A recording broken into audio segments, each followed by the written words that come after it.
Apokaliptik na taglamig. Bumaba ang temperatura sa 60 degrees Celsius.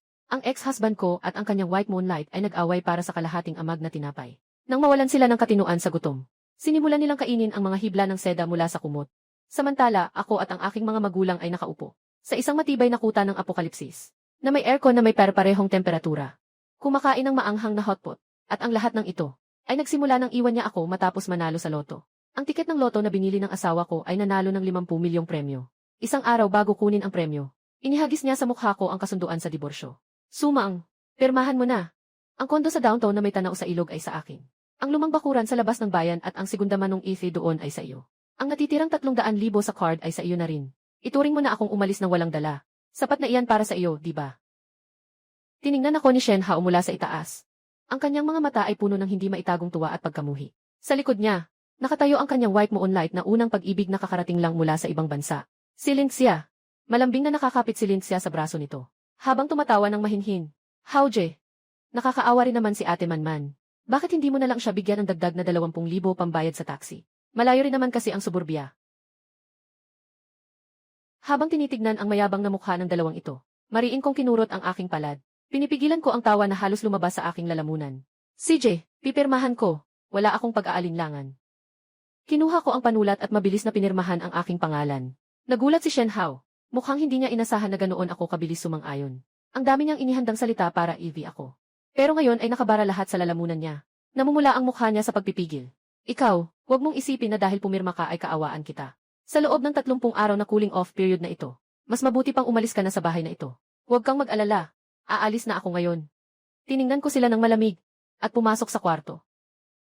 Akala nila na wala sa akin ang 50 milyong buhay mayaman at naging isang kaawa-awang babaeng inabandona. Pero wala silang alam, mula sa sakuna, ng matinding lamig na bumalot sa mundo at nagpababa ng temperatura sa 60 degrees Celsius. 10 araw na lang ang natitira. Sa nakaraang buhay, hindi ko alam na nanalo si Shen Hao sa loto. Ayaw kong makipagdiborsyo. Nang dumating ang matinding lamig, kaming tatlo ay natrap sa apartment na ito na walang tubig at kuryente. Para mabuhay, pinunit ni na Shen Hao at Lindsay ang kanilang maskara ng pagkukunwari. Inagaw nila ang huling kalahating piraso ng compressed biscuit na pinaghirapan kong hanapin. Pagkatapos, sabay nila akong ikinulong sa open-air balcony, na walang anumang pampainit. Desperado akong kumatok sa salamin ng pinto. Habang yakap naman ni Shen Hao si Lindsay. Nakaupo sa sofa na balat sa sala, habang itinuturo ang labas ng bintana, kung saan ako ay nanginginig sa ginaw at desperadong humihingi ng saklolo. Tumatawa siya ng humahalakha. Sa huli, ako ay tuluyang naging estatwang yelo dahil sa ginaw. Sa buhay na ito, ibinalik ako ng tadhana 10 araw bago ang katapusan ng mundo. Ang luxury condo na ito na may tanawin ng ilog ay magiging isang mataas na kabaong na yelo sa gitna ng katapusan ng mundo. Hindi ito nakakapagpanatili ng init. Hindi pwedeng magluto rito. Kapag nawala ng kuryente, kahit mainit na tubig ay wala kang mainom. Dahil itinuturing itong kayamanan ni Shen Hao. Pagbibigyan ko siya. Hahayaan ko siyang makulong dito kasama ang kanyang moonlight. Hahayaan ko siyang makulong dito kasama ang kanyang moonlight. Mabilis akong nagsimulang maglinis sa master bedroom para mauna si Lindsay sa pag-angkin. Matagal na niyang sinabit sa walk-in closet ang kanyang mamahaling sutlang pajama at high-end na trench coat. Umisi ako at dumiretso sa kusina para kumuha ng gunting. Ang lahat ng kanyang magagarang damit ay ginawa kong basahan kapag dumating ang matinding lamig. Ang mga basahan na ito ay hindi na magagamit para punasan ang sipon. Pagkatapos, binuksan ko ang bodega ni Shen Hao. Si Shen Hao ay isang peking mahilig sa outdoor. Para magyabang, gumastos siya ng malaking halaga para bumili ng isang kumpletong set ng top-grade na polar camping gear. Walang alinlangan kong kinuha ang mga sleeping bag na kayang labanan, ang 40 degrees Celsius, windproof tent, mountain stove, at magnesium fire starter, at inilagay lahat sa malaking sako. Pagdaan ko sa wine cabinet, kinuha ko ang 2 kahon ng kanyang pinakaingatang Fitian Mautay, at ilang pakete ng espesyal na Zonghua cigarettes at inilagay sa cart. Sa isang apokaliptong yelo. Sa isang apokaliptong yelo, ang mga bagay na ito ang pinakamatibay na pera. Ang mga bagay na ito ang pinakamatibay na pera. Maaaring ipagpalit sa hindi mabilang na mga supply para sa kaligtasan. Sa huli, tiningnan ko ang bahay na ito na mukhang walang pagbabago.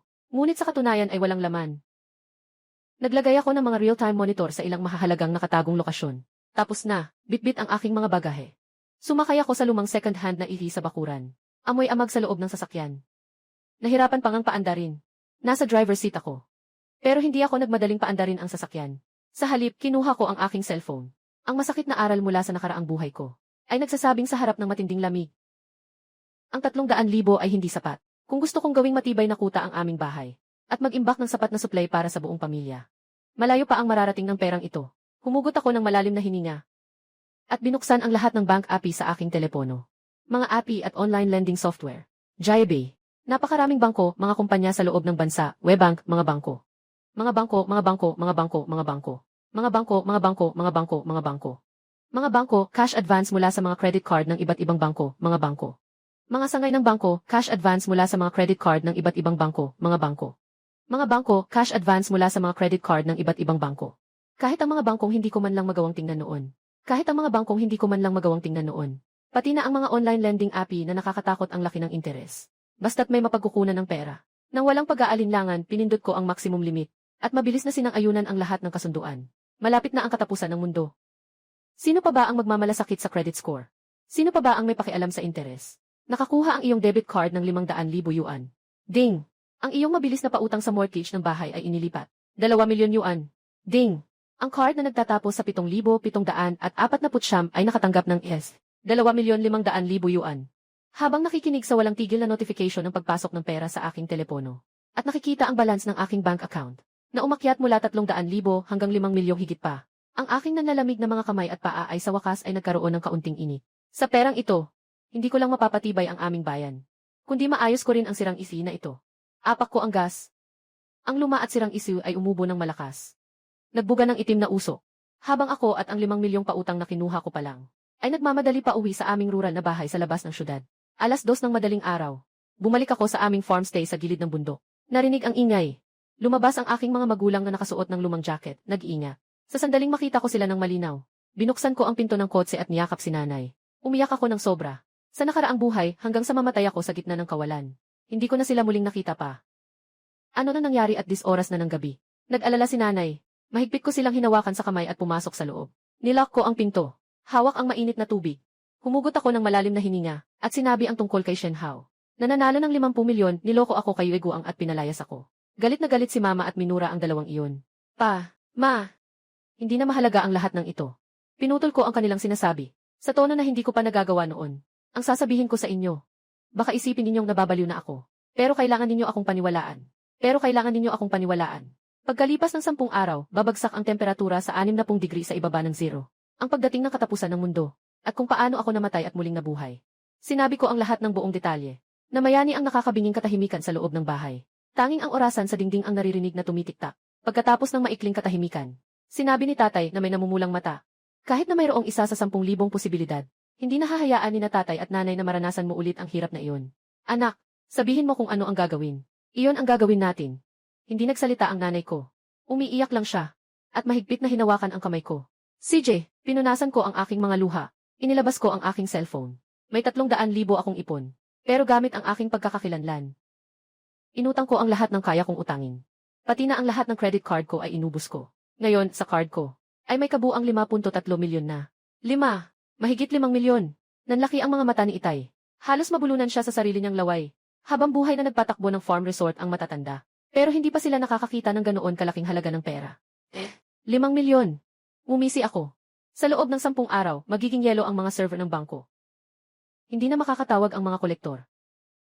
Gagamitin natin ang perang ito. Sa loob ng 10 araw. Para gawing matibay na kuta. Ang ating maliit na gusali. Kinabukasan ng umaga. Hindi pa sumisikat ang araw. Ang aming pamilya ay nahati sa 3. At nagsimula kaming magwaldas ng pera. Ang aking ama ang bahala sa pagsasaayos ng bahay at enerhiya. Direkta siyang nakipag-ugnayan sa pinakamahusay na construction team sa syudad. At nagbayad ng malaking halaga. Para matapos ito sa loob ng 3 araw. Ang panlabas na pader ng buong 3 palapag na bahay ay nilagyan ng 20 sentimetrong kapal ng aviation-grade insulation. Lahat ng bintana ay pinalitan ng explosion-proof na triple-layer vacuum glass.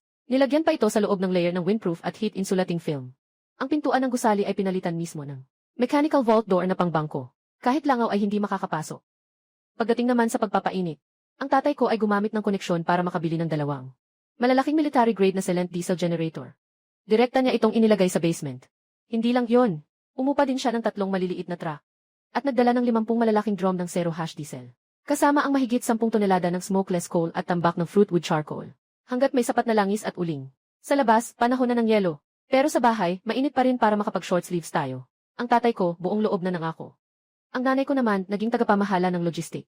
At dinala ako agad sa pinakamalaking pamilihan ng agrikultura sa syudad. Dahil sa 5 milyong pondo. Kapag bumibili kami, hindi na kami nagtatanong ng kada kilo, kundi kada tonelada. Boss, ayoko ng kalahating baboy na ito. Gusto ko ng 30 buong baboy na katay na. Lahat ay tadyang at liempo. 2,000 libra ng baka. 1,000 libra ng tupa. Mga inahing manok na katay na at nabalatan. 500 muna. 100 tray ng itlog ng manok at itlog ng pato. Bigas, harina at langis. Yung 50 kilo na watsang bigas. Bigyan mo ako ng 500 sako. 300 sako ng high gluten harina. 100 bariles ng peanut oil. Ang mga may-ari ng wholesale market ay halos sambahin kami. Ang nanay ko naman ang kanyang farm resort. Ang kanyang galing sa sukdulan. Pag-uwi ko, naglagay agad si nanay ng 3 malalaking kawali sa bakuran. Bagong luto na pritong chicharon. Pritong bola-bola. Nilagang paa ng baboy. Nilagang baka. Nilagang bituka. Inasnan na baboy. Pinatuyong manok. Inihaw na tadyang. 4 na bola-bolang karne. 5 spice na pinausukang isda. Ang mga plato at mangkok ay nakasalansan sa mahabang mesa na parang mga bundok ng karne. Naglalabas ng masarap na amoy ng taba na umaabot sa kalangitan. Ang mga lutong pagkain na ito ay inilagay ko sa vacuum-sealed bags ayon sa kategorya. At pagkatapos ay isinilid sa 10 bagong binili kong commercial grade na freezer. Ma, gumawa ka pa ng mas maraming may sabaw. Sa matinding lamig, mas masarap uminom ng mainit na sabaw kaysa ano paman. Habang tumutulong ako sa pag-vacuum, pinayuhan ko siya. Huwag kang mag-alala. Nagbalot si nanay ng 5,000 dumpling na baboy at sibuyas para sa iyo. Mayroon ding paborito mong sabaw ng tupa. Pinakuluan ko ito ng malapot at ginawang mga bloke. Pagdating ng panahon, dagdagan mo lang ng tubig at pakuluan, kakainin na lang. Ang sigla-sigla ni nanay. Samantalang ako, ang bahala sa pinakaimportanteng suplay ng pagkain at tubig. Sa matinding lamig, tiyak na puputok ang mga tubo. Tiyak na puputok ang mga tubo. Kaya direktang nag-order ako sa manufacturer ng 5. Napakalaking 304 stainless steel insulated water tank. Halos kalahati ng bakuran ang inukupan nito. Puno ito ng malinis na tubig gripo at purong tubig. Pagkatapos, nagmaneho ako at nilinis ang pinakamalaking outdoor supply market sa lungsod. Polar cold-proof suit. Graphene thermal underwear. Negative 50 degree sleeping bag. Hanggat ito ang pinakamataas na kalidad. Bigyan mo ako ng 50 set ng bawat sukat. Self-heating hotpot. Military individual rations. 200 at 79 na high-calorie chocolate. High-calorie chocolate. 1.7 na compressed biscuit. Ubusin ko ang laman ng bodega ninyo. Multi-purpose survival knife. Entrenching tool. Windproof lighter. Water purification tablet. Malaking first aid kit. Lahat kukunin ko. Nagmamaneho ako ng inupahang light truck. At sunod-sunod kong dinadala ang mga gamit sa bahay. Sa loob lang ng 5 araw, ang aming maluwag na 3 palapag na bahay.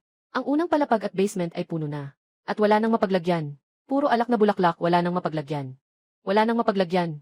Puro alak na bulaklak. Nang makita ko ang mga materyales na nakatambak na parang bundok, ang puso kong nakabitin sa lalamunan, ay sa wakas bumalik sa tiyan ko. Anak, ano ang gagawin natin sa sirang isi sa bakuran? Itinuro ng tatay ko ang nakaparadang sasakyan. Sa sulok na hirap paandarin. Ang laki ng espasyo. Bakit hindi ko na lang ibenta sa junk shop? Tiningnan ko ang sirang sasakyan. At umiling. Ito ang ari-arian na legal kong nakuha kay Shen Hao. Huwag mong ibenta. Tay, kahit nabulok ang sasakyang iyon, bakal pa rin ang katawan nito. Wala na tayong mapaglagyan ng mga binili nating uling at panggatong. Kaya tambak na lang natin lahat sa loob ng camper van. Gawin na lang nating pansamantalang bodega. Nang marinig ito ni Itay, sumang-ayon siya. At agad na inutusan ang mga trabahador na dalhin ang mga sako ng uling. At pinalamanan ng kahoy saghi, na halos mapuno na ang sasakyan. Na walang natirang espasyo para sa akin. Sa oras na iyon, hindi ko man lang naisip, na ang lumang isi na ito na itinuring kong bahay abo, ay sa malapit na hinaharap, ang magiging tanging pag-asa namin para mabuhay. Sa isa pang mas nakakatakot na impyerno. Pagkatapos ng abala, naligo ako ng mainit na tubig. Komportable akong humiga sa kama, na may electric blanket at binuksan ang monitoring software sa aking telepono. Sa screen, ang mamahaling apartment ni Shen Hao ay nananatiling nasa normal na temperatura. Nakasuot si Shen Hao ng silk pajamas. Habang yakap niya si Lindsay na nakasuot ng manipis na damit, nakaupo sa sofa, umiinom ng imported na red wine. Sa coffee table, nakalagay ang kanilang bagong order na high-end na Japanese takeout. Kuya Shen. Ang bobong babaeng si Sumanman napakadaling lokohin. 200,000 lang, napapaalis na siya. Ang bahay na ito ay sa atin na ngayon. Si Lindsay ay malambing na nakasandal kay Shen Hao. Isang probinsyana. Ano bang alam mo? Pagdating ng 100 milyong pambayad sa demolisyon sa susunod na mga araw, dadalhin kita sa Europa para mag-shopping. Hayaan mo siyang magdusa sa putikan sa baryong iyon. Habang pinapanood ko silang nagpapakasasa sa tuwa. Malamig akong napangisi. Tumawa kayo. Tumawa kayo hanggat gusto nyo. Biglang paglamig. Ilang oras na lang bago ang matinding lamig. Biglang bumuhos ang malakas na nyebe. Napakapagtataka ng panahon na ito. Bagong pasok pa lang ng taglagas pero bakit ang lakas na ng nyebe? Kakatapos lang ni Itay na suriin ang generator sa bakuran. Pumasok siya habang hinihimas ang kanyang mga kamay na namumula sa ginaw. Inabutan ko si Itay ng isang basong mainit na tsaa na kakatimpla ko lang. Ang nyebe na ito ay pampagana lamang. Ito ang huling babala bago tuluyang. Yellow ang langit ang mundo. Ang huling babala. Pagkasabi nito, ang telebisyong nakabukas sa sala, ay biglang naputol ang palabas. Lumabas sa screen ang kulay dugong babala ng emergency broadcast. Ang boses ng news anchor ay may bahagyang panginginig. At napakabilis magsalita. Naglabas ang City Meteorological Bureau ng pinakamataas na red alert. Dahil sa walang kaparis na napakalakas na malamig na hangin mula sa Siberia. Nakaranas ang ating lungsod ng matinding snowstorm. Inaasahan sa loob ng 1 oras. Ang temperatura ay biglang bababa. At lalampas sa pinakamababang na itala sa kasaysayan. Pinapakiusapan ang lahat ng mamamayan na itigil agad ang lahat ng gawain sa labas at bumalik sa loob ng bahay. Sisisisik. Hindi pa natatapos ang sinasabi ng news anchor. Biglang may nangyaring kakaiba. Naputol agad ang signal ng telebisyon. At napuno lang ito ng static. Kasabay ng malakas na kalabog ng mabali ang poste ng kuryente sa labas dahil sa malakas na hangin. Kumislap ang mga ilaw sa loob ng bahay. At biglang namatay. Nawala ng kuryente. Ngunit wala pang 3 segundo. Isang malalim at malakas na ugong ang nanggaling sa basement. Ang military-grade diesel generator na binili ni Papa ng mahal. Ay agad na gumana ng kusa. Muling nagliwanag ang buong bahay. Ang mainit na dilaw na liwanag ay tuluyang nagtaboy sa dilim at lamig. Ang malalakas na electric heater at oil heater ay nagsimulang gumana ng buo. Ang temperatura sa loob ng bahay ay nanatiling matatag sa komportableng 25 degrees. Sulit ang ginastos. Talagang sulit. Bago pa matapos ang kanyang sinabi, biglang may kakaibang tunog na narinig sa labas ng bintana. Iyon ang tunog ng pagkapunit ng tubig sa hangin na agad na nagyelo. Nagmamadali akong tumakbo sa bintana. Nakita ko ang matandang puno ng akasya sa bakuran. Na biglang naghiwalay ang gitna ng katawan nito. At gumawa ng isang malakas na pagsabog. Sa thermometer na nakasabit sa labas ng bintana, mabilis na bumagsak ang pulang mercury. Hanggang sa tumigil ito ng tuluyan sa markang 60 degree sa ibaba ng 0. Tapos na ang countdown. Dumating na ang matinding ginaw. Opisyal na itong nagsimula. Tay, huwag ka nang tulala riyan. Bumaba ka na rito at tumulong. Dinagundong ng malakas na boses ni nanay ang unang palapag. Nagmamadaling bumaba kami ni Itay. Sa kusina sa unang palapag, ang nanay ko ay nagpapakulo ng makapal. Nasopas ng tadyang at mais. Gamit ang induction cooker na pinapagana ng generator. Sa tabi nito ay may 2 steamer, ng puti at malalaking siopao. Umangat ang usok at bumango ang amoy. Kumuha ako ng isang mangkok ng mainit na sopas. At tumingin sa labas sa bintana ng unang palapag. Ang labas ng mundo ay tuluyan ng nagbago. Ang niebe ay umabot na sa aking mga bukong-bukong. Ang second hand na ifi sa bakuran na ginawa kong imbakan ng uling. Ay may makapal na patong ng niebe sa bubong. Mukha itong lalong sira-sira at malungkot sa gitna ng bagyo. Kinuha ko ang aking cellphone. At binuksan ang surveillance software na konektado sa libu-libong malalaking apartment. Ilang segundo bago lumabas ang screen. Sa malaking apartment sa sentro ng lungsod. Madilim ngayon. Dahil sa malawakang brownout sa buong lungsod, ang ipinagmamalaking smart home system ni Shenhao, pati na ang underfloor heating, ay naging walang silbing palamuti. Sa eksena, namumutla ang labi ni Lindsay sa ginaw. Nakaupo sa sofa at nanginginig. Niyakap siya ni Shenhao ng mahigpit na may pagmamahal. Kinuha pa niya ang kanyang natitirang high-end na suit jacket. At mahigpit na ibinalot sa kanya. Kukuha ako ng tutulong sa atin ngayon. Kumpiyansang tinawagan ni Shenhao ang customer service ng kanyang black card, na eksklusibo para sa si. Hello. Magbabayad ako ng 5 milyon. Magpadala kayo agad ng pribadong helicopter sa Jayanpano. Isa, magpadala rin kayo ng 2 aviation generator. Gayunpaman, tanging nakabibinging katahimikan lang ang sumagot sa kanya. Ang mga signal tower sa labas ay matagal nang nawasak ng matinding lamig. Ang kayamanang ipinagmamalaki niya, ay naging mga walang kabuluhang numero na lamang sa sandaling ito. Habang tinitingnan si Lindsay na humihina, sa kanyang mga bisig, namula ang mata ni Shenhao. Naggalit siya ng ngipin, itinaas niya ang golf club, at pinagbabasag ang coffee table na nagkakahalaga ng 100,000 libo. Pagkatapos, sinindihan niya ang 12 ng bigkis ng 100,000 yuan. Na cash at ang limited edition na Hermes bag ni Lindsay. Nagkaroon ng apoy sa gitna ng sala. May apoy. Ligtas na tayo. Nagyakapan ang dalawa sa harap ng kaunting apoy para magpainit. Nakaupo ako sa control console ng isang kuta na 20 metro sa ilalim ng lupa na may temperatura na 25 degrees Celsius. Uminom ako ng isang baso ng sariwang katas ng prutas na gawa sa hydroponic strawberries. At malamig na pinanood ang madamdaming eksenang ito. Sige, sunugin nyo. Ipakita nyo ang wagas ninyong pag-ibig. Kapag naubos na ang mga katawa-tawang kahoy at papel na yan, ang mansyong ito na nagkakahalaga ng milyon-milyon, ay magsisilbing kabaong na yelo, na espesyal kong ginawa para sa inyong dalawang magkasintahan.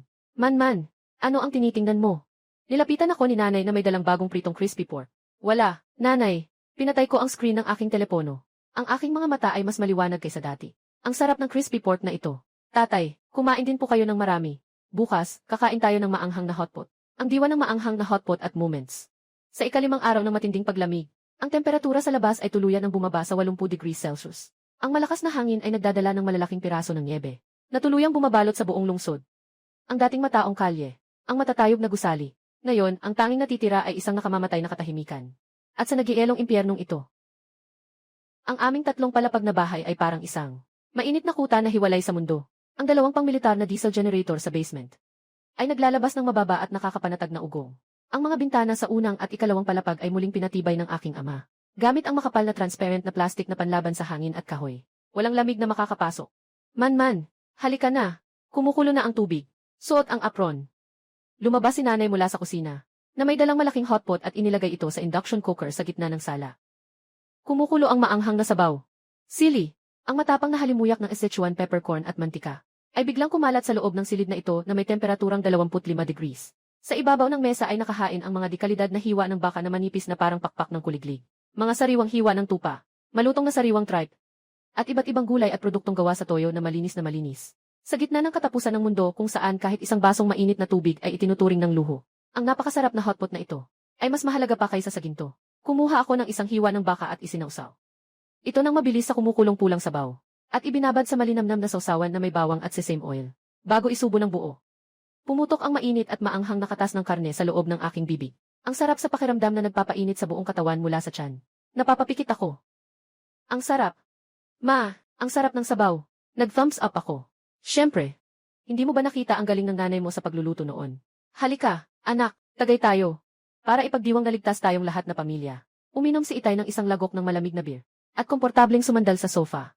Nakangiti kong itinaas ang basong puno ng malamig na cola. At itinagay ito kina Itay at Inay. Sa sandaling iyon, biglang may narinig na malakas na katok sa labas ng bakuran. Sumama ang mukha ni Itay. Agad niyang ibinaba ang kanyang mga chopstick. At mabilis na kinuha ang isang itak. Kinabahan din si Inay at napapigil ng hininga. Nagsenyas ako sa kanila na huwag maingay. Mabilis kong binuksan ang kiki sa labas ng gate. Sa screen, 3 taong balot na parang suman. Ang nakatayo sa harap ng dalawang makapal kong mga ni-steel na pinto. May hawak silang mga bareta at pamatay sunog na palakol. At galit na pinupukpok ang pinto. Ang nangunguna sa kanila ay inalis ang scarf na nababalot ng yelo sa kanyang ulo. At iniluwa ang mukhang nangingitim sa ginaw. Napuno ng taba at bakas ng pagiging malupit. Nakilala ko agad. Si Wang Qiang, ang walang silbi sa silangan ng nayon. Palagi siyang nagnanakaw ng manok at aso. Bago dumating ang matinding lamig, kinutya pa niya ang pamilya ko. Nabaliw daw kami dahil sa paggastos ng malaki para sa pagpapatibay. Tito Chen, Suman, alam kong nasa loob kayo. Habang binabasag ni Wang Qiang ang pinto, sumisigaw siya ng malakas. Ang boses niya ay puno ng nakakabaliw na kasakiman. Naamoy ko na ang amoy ng karne mula sa bentilador. Nag-hotpot kayo, di ba? Bilisan niyo, buksan niyo ang pinto. Bigyan niyo ako ng pagkain. Kung hindi, kapag nabasag ko ang pinto, papatayin ko kayong lahat. Ang isa sa mga kasama niya ay nanginginig sa ginaw. Nalaglag ang bareta sa kamay niya. Kuya Qiang, napaka-weird ng pintong ito. Hindi man lang namin masira. Kalokohan, kahit gaano pa katibay yan, lumang bahay kubo pa rin yan. Pinapanood ko sila sa kikifi na galit, at ang nakakatawang hitsura ng kawalan ng magawa. Umisi ako. Ito ay isang bomb-proof na pinto na parang sa bank vault. Sa mga sirang bakal na hawak nila. Hindi nila ito mabubuksan kahit hanggang sa susunod na taon. Tay, wag mong dumihan ang iyong mga kamay. Pinigilan ko ang aking ama na kukuha sana ng lagari. Lumingon ako at kinuha mula sa ilalim ng sofa ang pneumatic industrial nail gun na iyon. Mabilis ko itong ikinabit sa portable air tank. Naglakad ako patungo sa nakatagong butas ng baril sa ikalawang palapag. Bahagya kong binuksan ang blast shield. Itinutok ko ang dulo ng baril sa ibaba. Wang Qiang. Ang malamig kong boses ay umalinggaw sa labas gamit ang megaphone. Magbibilang ako ng 3. Kapag hindi ka umalis, mamamatay ka. Suman. Napakayabang mo pa ring malandi ka. Tingnan mo lang, hindi pa tapos magsalita si Wang Qiang. Kinalabit ko na ang gatilyo ng walang pag-aalinlangan. Isang 10 sentimetrong pako na pang-industriya. Ang tumago sa pulso niya na may hawak na palakol. At ipinako ang kamay niya sa matigas na poste ng pinto. Agad na umalinggaw ang sigaw sa gitna ng bagyo. Napaluhod si Wang Qiang sa sakit. Ang dugo na umagos ay agad na nagyelo dahil sa lamig. Ang dalawa pang basagulero ay takot na takot. Ibinaba nila ang mga gamit at kumaripas ng takbo sa gitna ng bagyo. Hindi na nila pinansin ang kanilang kuya. Umalis kayo, walang emosyon kong sinabi. Umiiyak si Wang Qiang. Habang pilit niyang binunot ang kanyang kamay mula sa bakal na pako. Nag-iwan siya ng mga bloke ng yelo na may dugo sa sahig. Gumagapang na nawala sa maputing niebe ng gabi. Isinara ko ang butas ng baril. Pumalakpak ako. Bumalik sa mainit na kainan. Ayos na, halika, ma, kumain na ulit tayo. Tapos na akong kumain. Ibinaba ko ang aking chopsticks. At kinuha ang aking telepono. Sa kumukulong red oil hotpot at sa nagangalit na blizzard sa labas ng bintana. Humanap ako ng magandang anggulo. At kumuha ng larawan na may matinding pagkakaiba. Sa larawan, ang umuusok na hiwa ng karne at ang tila. Ang nagyayelong lupain na kayang magpalamig ng kaluluwa, ay bumuo ng isang nakakagulat na tanawin. Binuksan ko ang aking moments, at nag-edit ng teksto. Gaano man kalakas ang hangin at niebe sa labas, hindi ito matutumbasan ng isang mainit na hotpot sa bahay. Nagpapasalamat. Nagpapasalamat. Bago ko. Ipadala. Sinigurado kong nakikita. Lang ito ni Shen Hao. Noong nakaraang buhay, kinuha nila ang bahay ko. Kinain ang pagkain ko. Pero pinilit nila akong lumabas sa gitna ng malakas na nyebe para maghanap ng supplies. At sa huli, pinatay pa ako. Ang hotpot na ito, ang una kong ipinadalang pamatay sa kanila. At nga pala, hindi pa 3 minuto ang lumipas. Nang mag-pop up ang video call request ni Shen Hao sa screen. Ngumisi ako. At dahan-dahang kumuha ng tissue para punasan ang aking bibig. Pinindot ko ang sagot. Kumurap ang screen. Lumabas ang mukha ni Shen Hao sa screen. Nagulat ako. Sa loob lang ng 5 araw, ang lalaking laging nakasuot ng suit. At nagmamalaki na siya ay isang elite. Ngayon ay parang demonyo na kakagapang lang mula sa libingan. Malalim ang kanyang mga mata. At ang kanyang mukha ay may kulay ube. Na parang mamamatay na. Ang kanyang mga labi ay tuyo. At may mga sugat. Nakasuot siya ng 7 o 8. Gusot na damit panloob at may nakakatawang. Nakapatong na silk bedsheet sa kanyang ulo. Nanginginig siya. Sa screen, umiiyak na tanong ni Shen Hao. Nasaan ka? Bakit nakakapag-hotpot ka pa? Ipinihit ko ng bahagya ang kamera ng phone ko, para mas malinaw niyang makita ang hotpot sa mesa. Siyempre, nasa probinsya ako. Hindi maaari. Paanong magiging ganito kainit sa sira-sirang bahay niyo? Mariing nakatitig si Shen Hao sa hotpot sa screen. Sunod-sunod ang paglunok niya. Hindi niya namamalayan na tumutulo na ang laway at sipon niya hanggang baba. Hindi mo na kailangang mag-alala roon. Pinapanood ko ang kanyang desperadong pagmumukhang kaawa-awa. Komportable ka pa ba sa tinitirhan mong kondo na nagkakahalaga ng milyon-milyon? Hindi ba nanalo ka sa loto? Bakit hindi mo gamitin ang pera pambili ng uling para magpainit? Nang marinig ang pangungutya ko, sa wakas ay gumuho na si Shen Hao. Man. Nagkamali ako. Nagkamali talaga ako. Humarap siya sa screen at nagsimulang sampalin ang sarili ng paulit-ulit. Habang umiiyak ng malakas, hindi ko dapat nakipagdibosyo sa'yo. Hindi ko dapat nilapitan ang babaeng yon. Pakiusap, sabihin mo kung nasaan ka. Pupuntahan kita. Magsisilbi ako sa'yo habang buhay. Nanginginig na ako sa lamig. 3 araw na akong hindi kumakain. Pakiusap, bigyan mo ako ng pagkain. Nang makita ko ang kanyang pagmamakaawa, wala akong naramdamang awa. Tanging kagalakan ng paghihiganti. Hindi ba't sinabi mo na nabibili ang lahat ng bagay gamit ang pera? Sabi ko sa kanya. Kung gayon, gamitin mo ang iyong pera. Para bilhin ang iyong buhay sa impyerno. Sana kayong dalawa, manatili ka ng matagal sa loob ng kabaong na buhay. Pagkasabi nito, wala akong pag-aalinlangang ibinaba ang video call. Agad ko siyang ni-block. Paglingon ko, binuksan ko ang nakatagong surveillance software na nakakonekta sa penthouse. Sa screen, nakatingin si Shen Hao sa cellphone niyang naputulan ng tawag. Natigilan siya ng ilang segundo. Pagkatapos ay umungol. Mabilis niyang ibinato ang cellphone sa dingding. At ito ay nabasag. Kuya Shen. Sino yan? May pagkain na ba? May manipis na kumot. Si Linxia, na nanginginig din sa ginao hanggang sa maging lila ang mga labi, ay sumilip mula sa sulok ng sofa.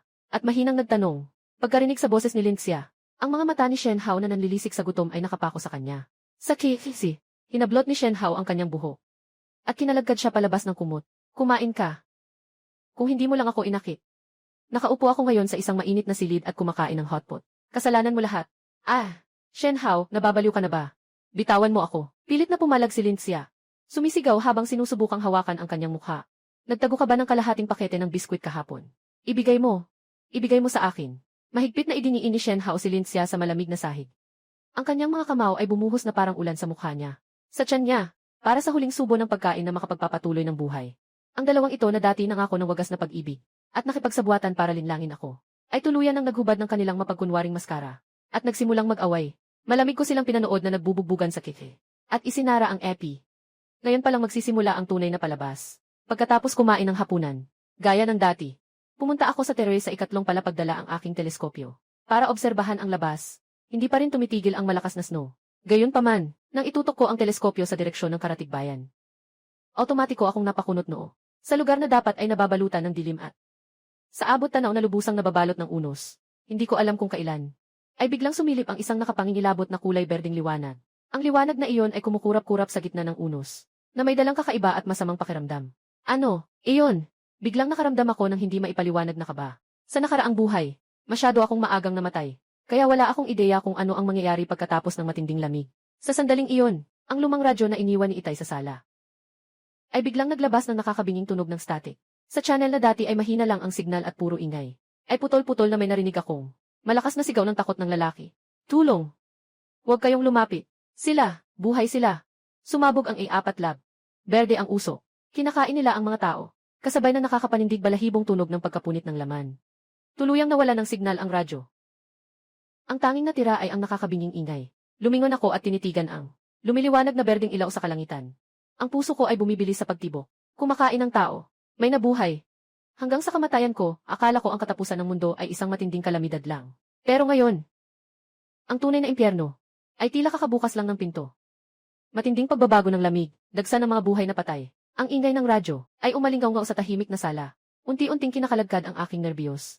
Nakapako ang tingin ko sa dulo ng abot tanaw. Sa kakaibang kulay berdeng liwanag na iyon. Kumakain ng tao. Nabuhay sila. Paulit-ulit na naglalaro sa isip ko. Ang nakakakilabot na sigaw mula sa radyo. Sa nakaraang buhay ko. Noong ika-20 araw ng matinding lamig, pinatay ako ni na Shen Hao. Hanggang sa kamatayan ko, akala ko. Ang katapusan ng mundo na sumira sa sibilisasyon ng tao ay matinding lamig lang. Pero ngayon, masyado akong maagang namatay. Hindi ko man lang inabutan ang pagdating ng tunay na impyerno. Ang mahaba. Anong nangyayari? Ano yung sinisigaw sa radyo, kumakain ng tao? Napansin din ni tatay na may mali. Hawak pa niya ang kalahating baso ng malamig na beer na hindi pa naubos. At lumapit siya ng may seryosong mukha. Ma, huminga ako ng malalim. Pinipigilan ang panginginig sa aking puso. Ang sakuna ay simula pa lang. Kung hindi ako nagkakamali. Sa labas, baka may mga zombie. Ano? Zombie? Yung sa pelikula. Sobrang takot ni mama, nalaglag niya ang basahan. Mabuti nang maniwala. Kaysa magduda. Nagdesisyon ako agad. Itay, punta ka sa basement. Patayin mo ang isa sa 2 generator. Hinaan mo ang ingay hanggat maaari. Lahat ng bintana, maliban sa butas ng bentilasyon, agad itong takpan ng isa pang makapal na tabla. Walang dapat makalusot na kahit kaunting liwanag o tunog. Walang sinayang na salita ang tatay ko. Ibinaba niya ang baso at dumiretso sa basement. Nang gabing iyon, walang sinuman sa aming 3 ang nakatulog. Dahil sa kinain naming maanghang na pagkain. Ang katawan kong mainit dahil sa hotpot. Ay tila nabalot ng matinding ginaw ngayon. Pinatay namin ang lahat ng ilaw sa bahay. At isang maliit na nightlight lang ang naiwan. Unti-unting. Nagliwanag ang langit. Himalang tumigil ang bagyo. Pero ang pumalit naman ay, ito ay isang manipis. At nakakasuklam na maputlang berdeng hamog, na dumidikit sa ibabaw ng mahigit 2 metrong kapal ng nyebe, at dahan-dahang kumakalat sa paligid. Nakadapa ako sa likod ng bulletproof glass ng balkonahe sa 2 palapag. At itinaas ang teleskopyong may mataas na magnification. Pinigil ko ang aking hininga habang nakatingin sa nayon sa ibaba ng bundok. Mula sa malawak na lupang nababalot ng nyebe, may ilang nakaligtas na taga-nayon ang nakabalot ng makakapal na kumot. At nahihirapang naghukay ng kung ano sa gitna ng nyebe. Marahil ay naghahanap sila ng mga nagyelong repolyo o balat ng puno para pamatid gutom. Sa sandaling iyon, isang pasuray-suray na anino, ang lumitaw mula sa likod ng bunto ng nyebe sa bukana ng nayon. Iyon ay isang tao. O masasabing, dati isang tao. Nakasuot siya ng punit-punit na damit. Ang kanyang balat ay may kulay asul-lila dahil sa ginaw. May yelo pa sa ibabaw nito. Kalahati ng kanyang mukha ay nawawala na. Nakikita ang puting-puting buto. May maitim na pulang dugo na nakabitin sa kanyang baba. Siya si Liu Qiazi mula sa silangang bahagi ng nayon. Hindi ba siya lumabas para maghanap ng uling? At namatay sa lamig sa labas. Hawak ng tatay ko ang isa pang teleskopyo. At nanginginig ang boses niya. Sa matinding lamig na 80 degrees, imposibleng makatayo ang patay.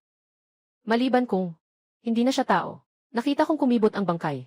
Tila naamoy nito ang presensya ng buhay. Ang dating matigas na kasukasuan ay biglang kumilos ng napakabilis. At sinugod ang magsasakang naghukay ng gulay. Hindi man lang nakasigaw ang magsasaka. Nang bigla siyang nilamon ng ilang undead na umakyat mula sa snow. Ibinalik ko ang aking binocular.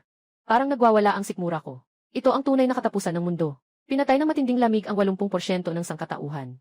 At ang mahiwagang berdeng hamog na iyon, ang dahilan kung bakit ang mga bangkay na nagyelo ay naging mga uhaw sa dugong halimaw. Anak, itong bahay natin, kayang pigilan ang mga halimaw na iyan. Namutla ang nanay ko, mahigpit na hinawakan ang braso ko. Hindi makakapasok ang ordinaryong zombie. Pero kung napakarami nila, o kung mag-evolve sila, ang bahay na ito ay magiging kulungan natin sa huli. Ang paningin ko ay tumago sa bintana at dumapo sa lumang camper van sa bakuran, na halos natabunan na ng makapal na nyebe. Dati, ginagawa ko lang itong imbakan ng uling. Pero sa tingin ko ngayon, sa mundong puno ng mga zombie, isa itong kuta na hindi na maigalaw. Sa huli, isa lang itong target. Ang easy na iyan. Kailangan nating linisin at renovate. Iyon ang magiging huling takbuhan ng pamilya namin. Ding dong. Sa sandaling iyon, biglang nag-vibrate ang cellphone ko sa bulsa. Kahit walang internet, ang local area network monitor na inayos ko ng maaga, ay tapat pa rin nagpapadala ng mga larawan. Ito ang monitor ng milyong-milyong apartment sa sentro ng lungsod. Sa screen, sina Shen Hao at Lin Xia ay nakakaranas ng bangungot na mas nakakatakot kaysa sa matinding lamig. Dahil sa matinding lamig, matagal na walang tubig at kuryente sa buong gusali. Suot-suot ni na Shen Hao at Lin Xia ang lahat ng damit na mahanap nila. Gutom na gutom at halos manghina na. Bigla, may narinig silang nakakakilabot na sigaw mula sa labas ng pinto. Sinabayan pa ng malakas na pagpukpok sa pinto. Tulong! Nababaliw na si Boss Zhu. Nangangagat siya. Buksan ang pinto. Pakiusap, buksan ninyo ang pinto. Isang babaeng kapitbahay na nakatira sa tapat nila. Nagulat si Shen Hao. Gumapang siya patungo sa pifol para sumilip. Malinaw na naitala ng kiili ang baluktot. At labis na takot na mukha ni Shen Hao sa sandaling iyon. Napaupo siya sa sahig. Agad na nabasa ang kanyang pantalon. Naihi siya sa takot. Kuya Shen, anong nangyari sa labas? Mahinang tanong ni Linxia. Halimaw, halimaw. Si Zubin, siya. Kumakain siya ng tao. Nangangatog ang mga ngipin ni Shen Hao. At nagmamadaling gumapang paatras. Kinagat niya at binali ang liig ni Ate Li sa tapat. Puro dugo. Noong nakaraang buhay, siya ang kumokontrol sa buong gusali gamit ang mga suplay. Ang mapang-aping may-ari ng supermarket na si Zubin ay naging isa sa mga unang nagmutate na zombie sa buhay na ito. Sa eksena, biglang tumigil ang mga sigaw sa labas ng pinto. Napalitan ito ng nakakapangilabot na tunog ng pagnguya. Kasunod nito, Bog. Nagsimulang bumagsak ang malalakas na kalampag sa pinto ng bahay ni Shen Hao. Ang mamahaling anti-theft door na nagkakahalaga ng 10,000 ay naglalabas ng tunog na nakakakilabot sa ngipin. Habang binabangga ng mga zombie, huwag kayong pumasok. Napapasigaw si Linxia sa takot. Dinampot niya ang ashtray sa mesa at mahigpit na niyakap. Si Shen Hao naman ay parang pagong na nagtatago. Dumiretso sa ilalim ng kama sa kwarto. Hindi na inalintana ang buhay ni Linxia. Nakita ko ang desperasyon ng mag-asawang ito sa kiki. Ang kanilang pagbagsak at kapangitan. Ngumiti ako ng malamig. Binabalot ng niebe ang syudad. Hinarangan ng mga zombie ang pinto. Hinarangan ng mga zombie ang pinto. Gusto kong makita kung paano kayong mga demonyo sa buhay na ito ay pagpipira-pirasuhin ng buhay sa loob ng kabaong. Na kayo mismo ang gumawa. Pinatay ko ang screen ng phone ko. Kunin mo ang pala at lagaring di kuryente sa basement. Kapag nawala na ang berdeng ulap, kailangan nating makapunta sa bakuran. At kunin ang isi, ang tunay na laro ng kaligtasan. Ay nagsisimula pa lang. Bumagsak ang kuta. Ang humuhuning tunog ng generator sa basement ng inabandunang isi ay dating pinagmumulan ng init ng aming pamilya sa matinding lamig. Ang pinakamapayapang uyai sa impyerno. Sa sandaling ito, ay naging hudyat ng kamatayan. Ang nakapangingilabot na kulay berdeng hamog ay lalong kumakapal. Unti-unting bumabalot sa kuta ng aking tahanan. Nakadapa ako sa likod ng pinatibay na bintana sa ikalawang palapag. At matama na nakatingin sa tanawing nasa teleskopyo. Tila nagyelo ang dugo sa buo kong katawan sa isang iglap. Man, ano ang nangyayari sa labas? Hawak ng tatay ko ang isang nailgon na may bala. Nanginginig ang boses niya na bihira kong marinig. Nandito na sila. Ibinaba ko ang binocular. Hindi ko mapigilan ang pagkirot ng tiyan ko. Sa dulo ng aking paningin, sa buong kabundukan ng puting niebe, lumitaw ang napakaraming itim na tuldok. Hindi lang 10 o 2, kundi daan-daan o libu-libo.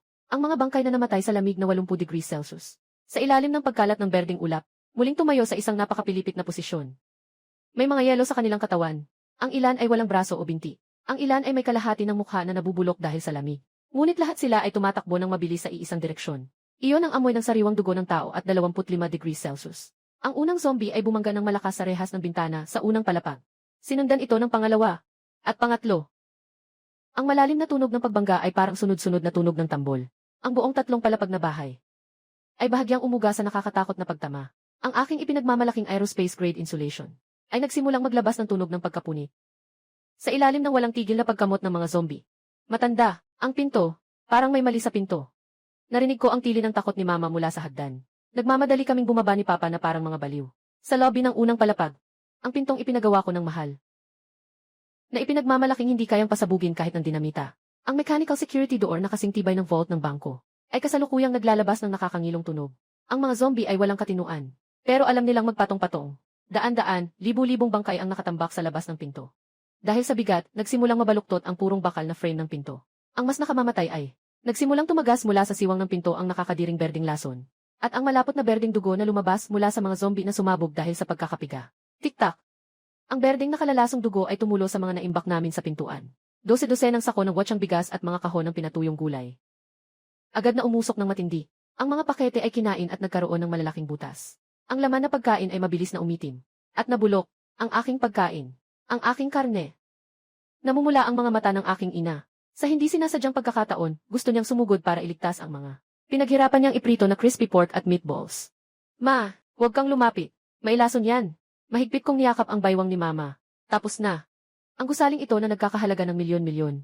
Ang matibay na kuta ng katapusan ng mundo ay nakayanan ang matinding lamig na 80 degrees. Ngunit hindi nito napigilan ang di makatwirang pagdami ng mga zombie. Isang napakalakas na pagsabog ang nagdulot ng pagguho ng malaking bahagi ng pader. Sa itaas ng pinto na hindi na nakayanan ang bigat. Bumagsak ito. Ang makapal na bakal na pinto ay bumagsak paloob. Ang nakakapanindig balahibong hangin, na may kasamang makapal na berdeng usok at nakakasuka, na amoy ng dugo ay pumasok. Sa dating mainit na sala, ilang dosenang mga zombie na may nakakatakot na mukha ang umuungol. At gumulong papasok, tinatapakan ang mga bangkay ng kanilang kasama. Ang kanilang kulay abo ng mga mata ay nakatitig sa amin. At binuksan nila ang kanilang malalaking bibig na puno ng dugo at piraso ng laman. Takbo, umakyat sa ikalawang palapag. Tumalon sa bintana papunta sa ihi sa bakuran. Pinatakbo ni tatay ang kanyang military-grade chainsaw. Agad na hiniwa ng mabilis na umiikot ng ngipin. Ang liig ng zombie na nasa unahan. Tumalsik ang itim at berdeng dugo kay tatay. Tatay, sumigaw ako. Hayaan niyo na ako. Ilayon niyo ang nanay mo. Bilisan niyo. Winasiwas ni Itay ang chainsaw at hinarangan ang hagdan. Ginigiling ang mga halimaw na sumusubok na umakyat. Kinagat ko ang aking labi. Nalasahan ko ang malapot na dugo. Hinila ko ang nanay kong natutulala sa takot. Kinuha ko ang dalawang emergency escape backpack na nakasabit sa dingding. At gumapang paakyat sa ikalawang palapag. Bumaba ng husto ang temperatura sa ikalawang palapag. Kumalat na ang berdeng ulap sa hagdan. Sinipa ko ang pinto ng balkonahe sa ikalawang palapag. Sa labas ay impyerno ng yelo at niebe na may 80 degrees Celsius. At sa sulok ng bakuran, wala pang 10 metro ang layo mula sa balkonahe. Ang lumang second-hand na camper na halos natabunan na ng makapal na niebe. Ang naging tanging pag-asa namin para mabuhay. Tumalon ka. Makapal ang niebe. Hindi ka mamamatay sa pagbagsak. Inalalayan ko si nanay paakyat sa railings. At itinulak siya sa 2 metrong lalim na bunto ng niebe. Itay, tara, sumigaw ako sa ibaba. Paparating na. Lumabas si tatay na duguan mula sa berdeng usok. Ang kanyang chainsaw ay nasira at naipit. Isinara niya ang fire door sa ikalawang palapag, na nagbigay ng ilang segundo. Pagkatapos ay tumalon siya kasama ko sa tambak ng niebe. Kakalapag lang namin. Ilang zombie na gumagala. Sa labas ng bakuran ang lumapit. Hinugot ko ang aking machete. At malakas na hinati ang mata ng isang zombie. Ang mainit na berdeng dugo ay tumalsik sa aking mukha. At agad na naging yelo. Bilisan mo. Punta sa ihiw. Naglakad kami ng mahirap sa makapal na niebe na abot hanggang baywang. Bawat hakbang ay tila kumakain ng lahat ng aming lakas. Sa 3 palapag na gusali sa aming likuran, naririnig na ang nakakatakot na tunog ng pagnguya ng mga zombie na nakapasok na sa pinto. Lahat ng aming pinaghirapan. 5 milyong halaga ng mga supply. Lahat ay naglaho na parang bula. 10 metro. 5 metro. 3 metro. Galit na galit si tatay gamit ang pala. Hinukay niya ang niebe sa harap ng pinto ng easy. Pilit niyang binuksan ang manipis na pintong bakal na yelo. Pumasok ka. Isiniksik ko si nanay sa loob ng sasakyan. Kasunod, gumulong din siya papasok. Si tatay ang huling sumugod sa sasakyan. Mabilis niyang isinara ang pinto. At nilock ang manipis na mekanikal na lock. Boom! Halos kasabay ng pagsara ng pinto. Hindi mabilang na kulay abo. At matatalim na kamay ang humampas sa katawan ng Ify. Sa loob ng sasakyan, napakatahimik. Tanging ang mabigat at desperadong paghinga lang naming tatlo ang naririnig. Ang second-hand na camper na ito na dati kong ginawang imbakan ng uling. Ang loob nito ay puno ng mga sako ng anthracite at uling na gawa sa puno ng prutas. Wala nang ang matapakan. Kaming tatlo ay napilitang magsikip sa natitirang maliit na espasyo. Wala na ang generator. Wala na ang heater. Ang temperatura sa loob ng bagon ay nasa nakapanghihilakbot na -40 degree. Sa bawat paghinga, ay lumalabas ang makapal na hamog. Ang nakakatusok na ginaw ay tumatago sa manipis na bakal ng bagon at humahampas ng matindi sa ating mga buto. Man, mamamatay na ba? Tayo rito. Mahigpit akong niyakap ni nanay, at ang pagkalampag ng kanyang mga ngipin sa dilim ay napakalinaw. Sa labas ng bintana, galit na kinakalmot ng matatalim na kuko ng mga zombie ang salamin, na lumilikha ng nakakakilabot at nakakabinging ingay. Sa kabila ng bintanang may tint, malinaw kong nakikita ang mga nakadikit sa salamin. Mga nakakatakot na mukhang naipit at nagbago ang anyo. Pati na ang berdeng laso na tumutulo mula sa kanilang mga bibig. Sa dilim, kinuha ko ang isang windproof lighter mula sa aking emergency bag. Gamit ang mahinang liwanag nito, tiningnan ko ang tumpok ng anthracite sa loob ng karwahe. Itay, inay, huwag kang matulog. Paos na ang boses ko. May uling tayo, at may bakal na dingding na ito. Hanggat hindi pa nagkakalas-kalas ang sirang sasakyang ito. Kahit sunugin ko pa ang sasakyang ito para maging malaking kalan. Hindi ko hahayaang makagat tayo ng mga halimaw na ito. Nagising ang system. Ang tunog ng pagbasag ng salamin dahil sa kidlat na may boltaheng 10,000 ay umalingaw ng malakas sa loob ng masikip at malamig na sasakyan. Ang bintanang may tint na hindi matanaw ang loob ay hindi na kinaya ang matinding pagtulak ng daan-daang zombie sa labas. Agad na nabalot ng mga lamat na parang sapot ng gagamba ang buong salamin. Unti-unti, umatras kayo. Namumula ang mga mata ni Itay. Hinarang niya kami ni Inay sa kanyang likuran. Mahigpit niyang hawak ang mapuro na itak. Kahit alam niyang, sa gitna ng matinding lamig na 40 degree sa ibaba ng zero, ay haharapin niya ang mga halimaw sa labas, na hindi napapagod at may dalang nakalalasong berdeng usok. Walang silbi ang kutsilyong ito. Kasabay ng isang malakas na tunog, ang buong salamin ng bintana ay nagkabasag-basag. Ang malamig at nakakapanindig balahibong hangin na may kasamang nakakasuka, at mabahong amoy ay biglang pumasok. Isang matalim na kuko ang pumasok sa butas. Ang madilim na berdeng lason ay tumulo mula sa pulso nito patungo sa sahig ng sasakyan. Agad itong kinain at nag-iwan ng maitim na butas. Ang kamay na iyon ay malapit sa aking mga mata. Wala pang 10 sentimetro. Sa sandaling malapit nang tusukin ng nakalalasong kuko ang aking mata. Ding! Isang malamig. Walang damdamin ngunit parang musika sa pandinig na tunog ng makina. Bigla itong sumabog sa kaibuturan ng aking isip. Nakita ang mabilis na pagbaba ng vital signs ng host. Nakaharap sa nakamamatay na krisis. Sistema ng pag-upgrade ng Apocalypse E. Opisyal na nakatali. Iniskan ang kasalukuyang sasakyan. Pagsusuri ng sirang segunda manong ifi. Basura. Na-trigger ang emergency protection. Automatikong binubuksan ang starter survival pack. Nakuha ang Delta Level Heavy Armor Reconstruction. 1.000 volt High Voltage Defense Grid. Smart Constant Temperature Ecological Pod. Pagbabago. Magsisimula na ngayon. Napakabilis ng lahat ng nangyari. Hindi ko pa nga lubos na naiintindihan ang boses sa isip ko. Isang malaking enerhiya na hindi maipaliwanag ng agham, ay biglang kumalat mula sa akin, at bumalot sa buong luma at sirang isi. Isang mahinang ugong, ang sumabog mula sa ilalim ng sasakyan. Ang mga bagay na nakatambak sa loob ng sasakyan. Ang daan-daang sako ng anthracite na halos hindi namin maunat ang aming mga binti, ay biglang naglaho sa isang nakakasilaw na puting liwanag. Kumislap ang system prompt, nakadetect ng pangunahing panggatong. Otomatikong naipasok sa dimensional fuel depot. Kasunod nito, isang nakamamanghang eksena ang naganap. Ang dating manipis na yero ay agad na naging makapal, na may malamig na metalikong kintab, napalitan ng itim na composite armor. Ang espasyo sa loob ng sasakyan ay mabilis na lumalawak sa paningin. Ang dati ay masikip na second-hand na ihi. Sa isang kisap mata ay naging maluwag. At mala-futuristic na mobile fortress. Anong nangyayari dito? Ang mga magulang ko ay napatulala. Sa milagrong eksena at napaupo sa malambot na sofa. Tulala sila. Isang mahinang simoy ng hangin ang dumaan. Ang dating 40 degrees Celsius na kayang magpalamig ng dugo ay biglang nawala. Ang Smart Constant Temperature Eco Cabin ay nagsimula. Umiilaw ang mainit at malambot na ilaw sa loob ng sasakyan. Ang temperatura ay nanatili sa pinakakomportableng 25 degrees. Gayunpaman, ang mga zombie sa labas ay hindi tumigil sa pag-atake dahil sa pagbabago ng sasakyan. Ang kamay ng zombie na nakapasok ay naipit ng husto sa pagitan ng mga puwang ng armor dahil sa biglaang pagbabago ng bintana. Mas maraming zombie sa labas ang naaamoy ang mga buhay na tao. Galit na sumugod sa bagong itim na halimaw na sasakyan. Ang mga zombie ay umungal ng napakalakas. Nakatayo ako sa gitna ng mainit na sasakyan. Pinagmamasdan ang napakaraming zombie sa panoramic screen. Dahan-dahang gumuhit sa aking labi ang isang ngiting uhaw sa dugo at baliw. System. I activate ang 1.000 volt High Voltage Defense Net. Mahina kong binigkas ang ilang salita. Natanggap ang utos. 10,000 boltahe na depensa. I activate. Hindi ito kulog, kundi ang nakakatakot na pagsabog ng kuryente na pumupunit sa hangin. Sa isang iglap, ang buong ibabaw ng Ace class na armored he ay naglabas ng liwanag na mas maliwanag pa sa araw. Ang libu-libong asul na arko ng kuryente, na may 10,000 boltahe, ay agad na bumalot sa lahat ng espasyo sa loob ng 10 metro. Ang kamay ng zombie na nakasiksik sa bintana ng kotse, kasama ang katawan nito sa labas, sa sandaling dumikit sa asul na arko ng kuryente, ay hindi man lang nakasigaw, at agad na naging uling sa matinding init. Kasunod nito, ang pangalawang nakadapa sa sasakyan. Ang pangatlo, ang ika-100 zombie. Hindi ito labanan. Ito ay isang panig na, walang dudang malupit na pagpatay. Walang awang dinidilaan ng high voltage RC. Bawat halimaw na naglakas loob lumapit. Ang mga zombie na matigas na parang bakal sa matinding lamig, na mahirap putulin kahit ng chainsaw, ay naging mas marupok pa kaysa papel sa harap ng 10,000 boltahe. Ang amoy ng sunog ay hindi man lang makalusot sa top-tier filtering system ng IC. Kaya sa pamamagitan lang ng panoramic screen, tahimik kong pinanood ang visual feast na ito. Sa loob lang ng wala pang 10 segundo, ang sangkaterbang zombie na nagtulak sa atin sa bingit ng kamatayan, at halos kumitil sa buhay naming mag-anak, ay tuluyan ng naubos. Sa loob ng 10 metro sa paligid ng IC, ay tanging isang makapal na bilog na lang, nang nagbabagang abo ng mga zombie ang natira.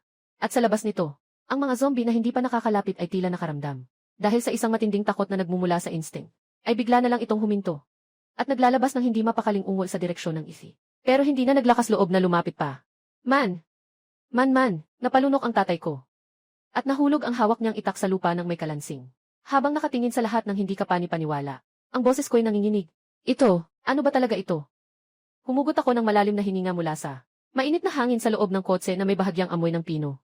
Lumingon ako, at tiningnan ang aking mga magulang na takot na takot. May kakaibang kinang sa mga mata ko. Ma. Lumapit ako sa malaking panoramic console. Wala na ang 5 milyong mansyon natin. Sandali akong huminto. Itinuro ko ang mga zombie na umaatras sa labas ng screen dahil sa bagyo. Ang tono ko ay puno ng pagmamalaki at kapangyarihan. Pero simula ngayon, mayroon na tayong tunay na mobile fortress para sa katapusan ng mundo. Lulusutan natin ang mga kawan ng zombie. Magpapatakbo sa madugong highway. Hindi ko na kailangang ipaliwanag ang tungkol sa system. Sa naghihingalong mundong ito, ang mabuhay ang siyang pinakamahalagang katotohanan.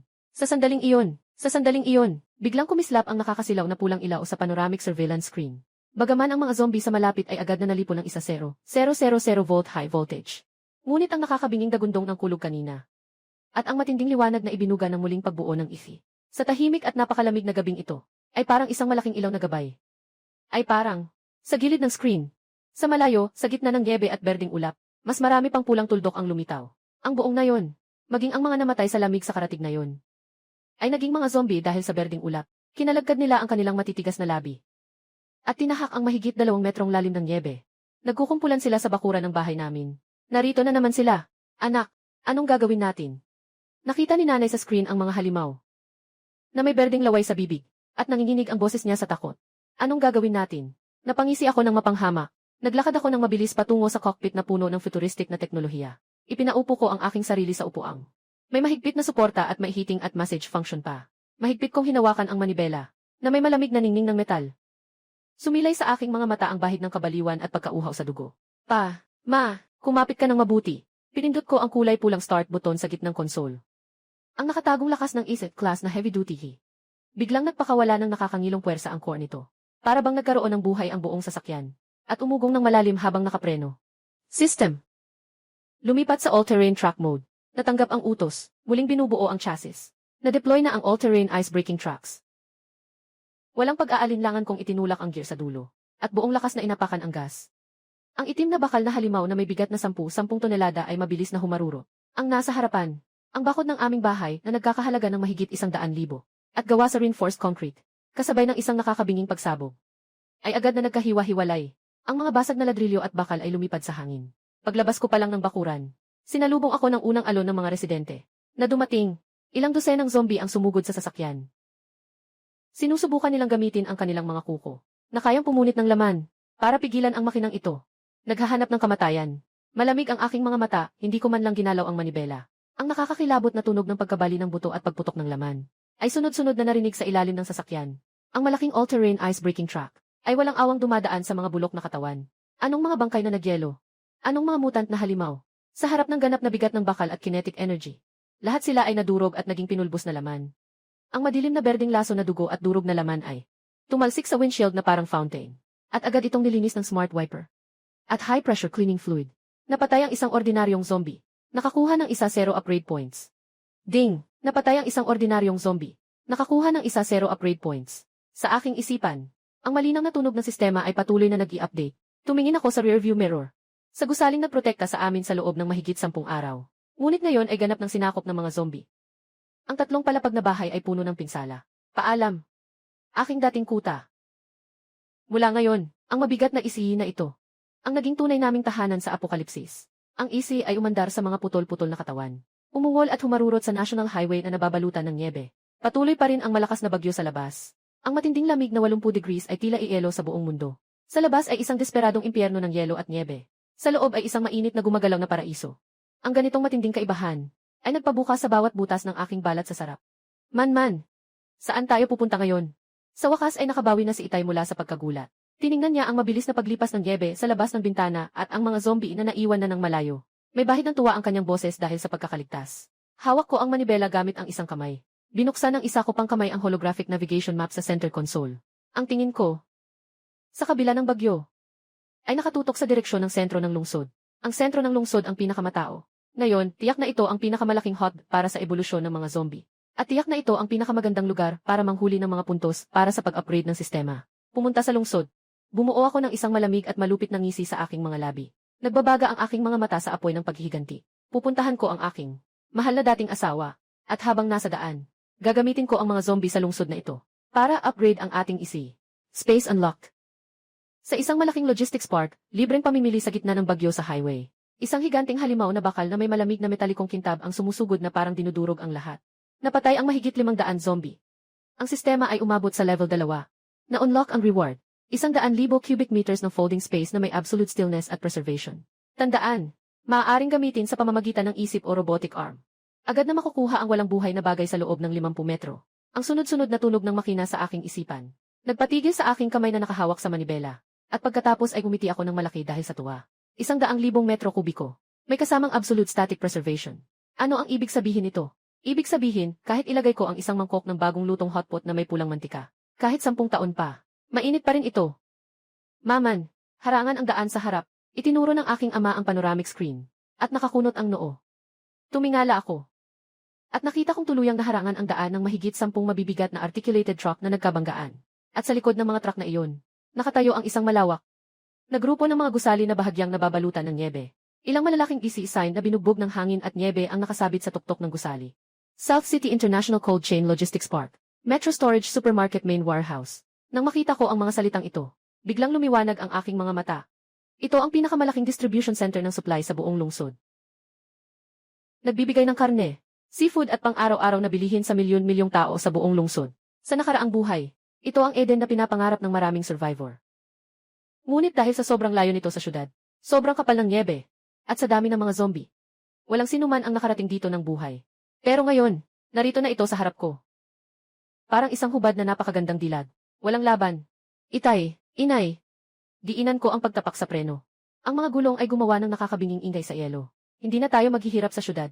Ngayon, dadalhin ko kayo para maranasan ang tinatawag na tunay na zero-yuan shopping. Ano? Zero-yuan shopping. Hindi pa rin maintindihan ni nanay. Hindi na ako nagpaligoy-ligoy pa. Direkta kong minaneho ang easy. At itinutok ang harap ng sasakyan sa nakasarang 5 metrong taas na mabigat na bakal na gate ng logistics park.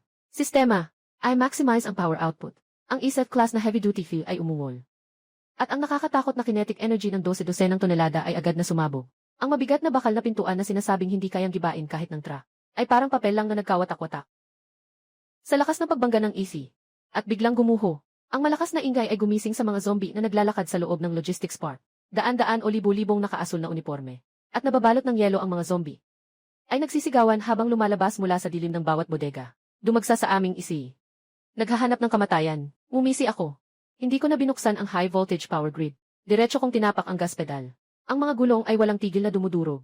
Ang mga putol na bahagi ng katawan at madilim na berdeng laso na dugo ay lumilipad sa lahat ng dako. Ang tunog ng system prompt ay patuloy na lumalabas sa aking isipan. Mabilis na tumataas ang aking upgrade points. Minamaneho ko ang aking isi. At nilamog ang kawan ng mga zombie. Diretso kong binangga ang pinto ng no. Isa super cold storage. Pagkapasok namin, napasinghap sina Itay at Inay sa gulat. Sa loob ng dambuhalang cold storage. Dahil sa pagdating ng matinding kalamidad ng yelo. Bagamat huminto na ang orihinal na kagamitang pampalamig. Ang kalikasan na ang nagsilbing pinakamahusay na freezer. Sa mga nakahanay na heavy-duty shelf na may taas na mahigit 10 metro, ay punong-puno ng toneladang supply. Australian Isham Wagyu, buong tupa mula New Zealand, Russian King Crab, Norwegian Salmon, mga kahon-kahon, mga tumpok-tumpok, hindi makita ang dulo. Diyos ko po, lumunok ang tatay ko. Nahulog ang sigarilyo niya sa lupa. Ito, hanggang kailan ito kakainin? Kakainin hanggang sa susunod na buhay. Binuksan ko ang pinto ng kotse. Nakatayo sa gilid ng mainit na kompartimento ng kotse. Tinitingnan ang bundok ng karne sa harap ko. Sa isang pag-iisip, kolektahin. Ang daan-daang toneladang dekalidad na frozen na karne na nakatambak tulad ng bundok kanina. Ay biglang nawala sa susunod na segundo. Ay mahigpit na nakahiga sa aking natitiklop na espasyo. Esta! Hindi kailanman nagmura ang tatay ko sa buhay niya. Ngayon, halos lumuwa na ang mga mata niya. Ang nanay ko naman ay napaupo sa sofa sa takot. At nanginginig na itinuro ang walang laman na estante. Man, ito. Multo yan. Ma, ito ay himala. Dumating para gantimpalaan ang ating pamilya sa paggawa ng mabuti. Nagbiro lang ako, pero ang mga mata ko ay nagliliyab. Kumapit ka. Ito ay panimula pa lamang. Muli kong isinara ang pinto ng sasakyan.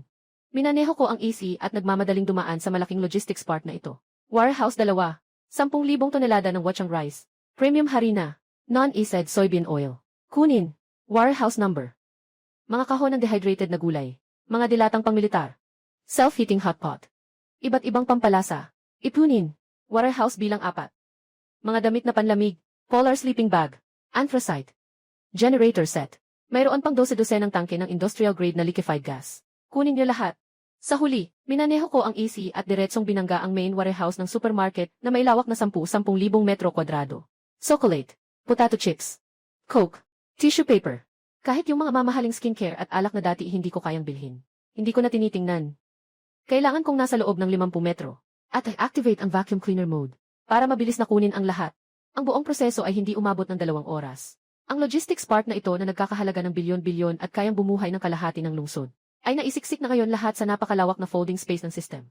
Habang nakatingin sa mahabang listahan ng mga supply sa system panel, Sumandal ako sa leather na upuan, at nagpakawala ng malalim na buntong hininga. Ang sarap, napakasarap sa pakiramdam. Anak. Habang nakatingin si nanay sa malawak na bodega sa panoramic screen na wala ng laman dahil sa pagkakapagnakaw.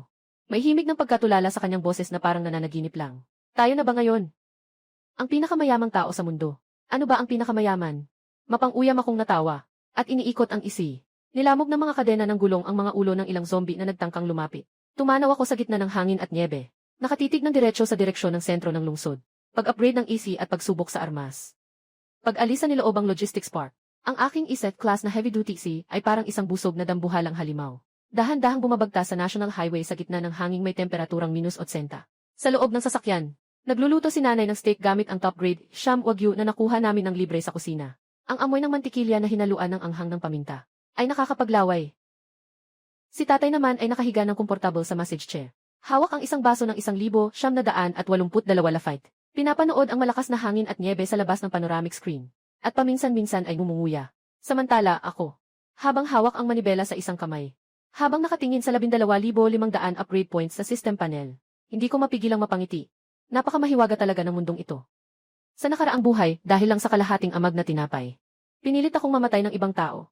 Ngayong buhay, nasa loob ako ng mobile fortress na may 25-degree constant temperature. At nagmamay-ari ng 10,000 cubic meters ng mga gamit na nagkakahalaga ng bilyon-bilyon.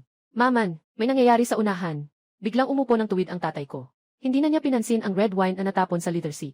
Tumingin ako sa screen. Sa pasukan ng overpass sa unahan. Hinarangan ito ng ilang abandonadong heavy-duty truck at tambak ng sandbag. Nabumuo ng isang artipisyal na harang. At sa likod ng barikada, may mahigit 10 lalaking nakasuot ng makakapal at punit-punit na damit pang winter, na may hawak na mga improvised na itak at bakal na tubo. Ang pasilip-silip na nakatingin sa aking armadong EC nakakaiba ang hitsura. Ang lalaking nangunguna sa kanila, kahit na balot siya sa kapal ng suot. Agad kong nakilala ang nakakatakot na peklat sa mukha niya na nagmumula sa gilid ng mata hanggang baba. Si Scarface Lee. Ang taong ito ay kilalang-kilala sa pagiging malupit sa lugar. Karaniwan siyang sumasama kay Zubin, ang may-ari ng supermarket, sa paggawa ng masama. Ngayon na dumating ang matinding lamig, bumagsak ang kaayusan. Ganap na siyang naging isang asong ulol na pumapatay ng walang pag-aalinlangan. Agad na humigpit ang mga daliri ko sa manibela. Namumuti ang mga buko. Sa sandaling iyon, muling kumislap ang nakakasilaw na pulang ilaw sa gilid ng radar screen. Hindi sila ordinaryong zombie. Sa likuran ng grupo ni Scarface Lee, 3 tambuhalang halimaw ang sumugod mula sa gitna ng bagyo. Halos 3 metro ang taas ng mga ito. Punit ang kanilang mga damit dahil sa laki ng kanilang mga kalamnan. Ang kanilang balat ay kulay abo na tila bangkay. Nakaapat na paa silang tumatakbo. Mabilis na tumatalon sa niebe. Napakabilis ng takbo. Ding! Nakita ang level 2 na mutant. Rage Hunter. Antas ng panganib. Mataas. Punyeta. Dali, alisin niyo ang harang. Hinahabol tayo ng mga halimaw. Narinig ko ang takot na sigaw ni Scarred Lee mula sa screen. Kaya pala hindi sila naglagay ng harang dito. Kundi hinahabol sila ng mga mutated zombie. At sa pagmamadali, napunta sila rito. Nang makita ang EC ko, si Scarred Lee at ang ilang tauhan niya ay galit na iwinawagayway ang mga tubo sa akin. Kayo sa loob ng sasakyan, buksan niyo ang pinto at papasukin kami. Kung hindi, sisirain ko ang sasakyan niyo. At ihagis ko kayong lahat sa mga zombie. Sisirain ang sasakyan ko. Tiningnan ko ang nakakadiring mukha sa screen. At tumawa ako ng malamig. System. Buksan ang upgrade panel. Bukas na ang upgrade panel. Kasalukuyang available na puntos. 12,500 puntos. Bawas na puntos. Ikabit mo ang pinakamataas na antas ng firepower system. At patibayin mo ng todo ang mga Caterpillar truck ng chassis. Ang boses ko ay kasing lamig ng kamatayan. Bawas 8,000 puntos. I redeem. Automatikong rapid-fire heavy crossbow sa bubong. Bawas 3,000 puntos. Power armor truck reinforcement package. Tapos na ang pag-install ng upgrade. Kasabay ng tunog ng mga nagkakabit na piyesa. Ang armor sa bubong ng EC ay dahan-dahang bumukas patagilid. Isang nakakatakot na anyo. Ang kambal na mabigat na repeater crossbow na kumikinang sa asul na metal. Dahan-dahang umangat. Sa crossbow, 2 hanay ng alloy crossbow bolts ang nakakarga na. Ang mga arrowheads ay kumikinang sa mapanganib na pulang ilaw. Sa sandaling ito, si Scarred Lee at ang kanyang mga tauhan ay nakarating na sa loob ng 10 metro mula sa EC. Nakalundag na rin ang 3 mababangis na hunter sa bubong ng abandonadong truck. Ibinuka ang kanilang mga bungangang puno ng pangil. Habang tumutulo ang nakakapasong berdeng laway. At matalim kaming tinitigan. Putang ina, hindi mo ba narinig ang sinabi ko? Itaas ni Scarface Lee ang hawak niyang itak. At malakas na hinampas ang windshield ng EC. Tatay, nanay, takpan ninyo ang inyong mga tenga. Tinitingnan ko ang mga payaso sa labas. Dahan-dahan kong pinindot ang pulang fire button sa joystick. Ihahatid ko kayo sa impyerno. Agad na pinunit ng ugong ang bagyo. Ang full automatic heavy crossbow ay nagbuhos ng bala ng kamatayan sa bilis na 10 putok bawat segundo. Ang high explosive incendiary arrow ay nakalock sa 3 mutated na zombie. Ang makapal na alloy arrowhead ay sumabog sa kanilang utak. 3 bolang apoy ang sumabog sa ere. Ang mga mababangis na mga ngaso na mayabang kanina ay naging sunog na piraso ng laman. Ang kamay ni Scared Lee na may hawak na machete ay nanigas sa air. Tulala siyang tumingin sa 3 halimaw sa likod niya na agad na patay. Basang-basa ang kanyang pantalon. Sa wakas ay napagtanto niya. Ang sasakyang ito ay hindi isang tupa na kakatayin, kundi isang diyosa ng kamatayan na hindi dapat galawin. Nagkamali ako. Huwag kang magpaputok. Mayroon akong mga suplay. Alam ko ang mga silungan sa syudad. Lumuhod si Scared Lee sa niebe. Pabalang na nagpapatira pa. Nagyelo ang sipon at luha sa mukha. Huli na. Malamig kong binitawan ang 2 salitang iyon. Ibinaba ko ang baril. Diretsong pumutok ang ilang bala sa paanan ni Scarface Lee at ng kanyang mga tauhan. Ang malakas na shockwave ay humalo sa yelo at sumabog pa itaas. Sa isang iglap, nilamon nito ang kanilang mga pagsusumamo at mga anyo. Sistema. Buong lakas. Tinapakan ko ang gas hanggang sa dulo. Kasabay na nakakabinging tunog ng pagkapunit ng metal. Ang hindi masisirang harang ay madaling itinulak ng isi. Ding! Napatay ang level 23. Nakakuha ng 1,500 puntos. Ding! Napatay ang 12 na magnanakaw. Nakakuha ng 600 puntos. Habang nakikinig sa malinaw na tunog ng system prompt sa aking isip, kinagat ko ng malakas ang inabot ng aking ina, na umaalingasaw na wagyu steak. Ang sarap! Maman, saan tayo pupunta ngayon? Nakita ng tatay ko ang aking mabilis at mapagpasyang pagkilos kanina. Hindi lang siya hindi natakot, kundi may bahid pa ng pagmamalaki sa kanyang mga mata. Kumuha ako ng wet wipes at pinunasan ang aking bibig. At tumingin sa kumikislap na pulang tuldok sa holographic navigation map. Sa sentro ng lungsod, Binjiang-no, isa mansion, napangisi ako ng mapait. Habang nagliliyab ang aking mga mata sa paghihiganti, pupuntahan ko sina Shenhao at Linxia. Para tingnan kung sa loob ng mamahaling kondo na iyon, ay nagkakagatan na sila sa gutom. Sa sentro ng lungsod, sa Binjiang-no, isa mansion, ang unit na ito na nagkakahalaga ng 20 milyon. Ang malaking apartment na may tanawin sa ilog, ay ginamit ni Shenhao para ipagyabang sa akin ang kanyang pagiging bahagi ng mataas na lipunan. Ito rin ang pugad ng pag-ibig ni na Shenhao at Linxia. Ngayon, ito ay naging isang malamig, madilim, at mabahong kabaong. Ang malakas at sunod-sunod na paghampas. Kasabay na nakakapanindig balahibong ungol. Patuloy itong naririnig mula sa labas ng sinasabing bomb-proof na pinto. Malaki na ang bahagi ng plaster sa paligid ng pinto ang natuklap. Ang dating matibay na pinto ay lubhang nayupi papasok. Dahil sa walang tigil na pagtulak at pagbangga ng mga zombie sa labas, mayroon pang ang ilang butas na kasing laki ng barya na kinain sa siwang ng pinto. Ang madilim na berdeng lason ay tumutulo mula sa mga butas patungo sa mamahaling marmol na sahig ng pasukan, na naglalabas ng tunog ng pagkaagnas. Sa sala, ang temperatura ay halos 50 degrees Celsius. Si Shenhao at Linxia ay mahigpit na nakayakap sa 3 o 4 na layer ng branded na down jacket at sa kumot na seda na orihinal na aking. Nakasiksik sila sa sulok ng sofa, nanginginig sa ginaw. 4 na araw na silang hindi kumakain ng kahit ano. Ang wine cabinet na ginamit lang para sa porma ay matagal nang nabasag. Ang huling kalahating piraso ng amag na tuyong tinapay ay nahulog sa tangke ng inidoro kahapon dahil sa pag-aagawan. Para mabuhay, dumapa pa sila sa inidoro. At nilawayan ang maruming tubig na may yelo hanggang sa matuyo. Kuya Shen, gutom na gutom ako. Ginaw na ginaw ako. Mahina ang ungol ni Linxia. Ang kanyang dating ipinagmamalaking kaakit-akit na mukha ay payat na ngayon. At malalim ang kanyang mga mata. Ang kanyang mga labi ay tuyo at dumudugo. Sinubukan niyang sumiksik sa bisig ni Shenhao upang makakuha ng kaunting init. Umalis ka. Huwag mo akong hawakan. Sinipa ni Shenhao si Linxia. Ang kanyang mga mata ay puno ng pulang dugong ugat.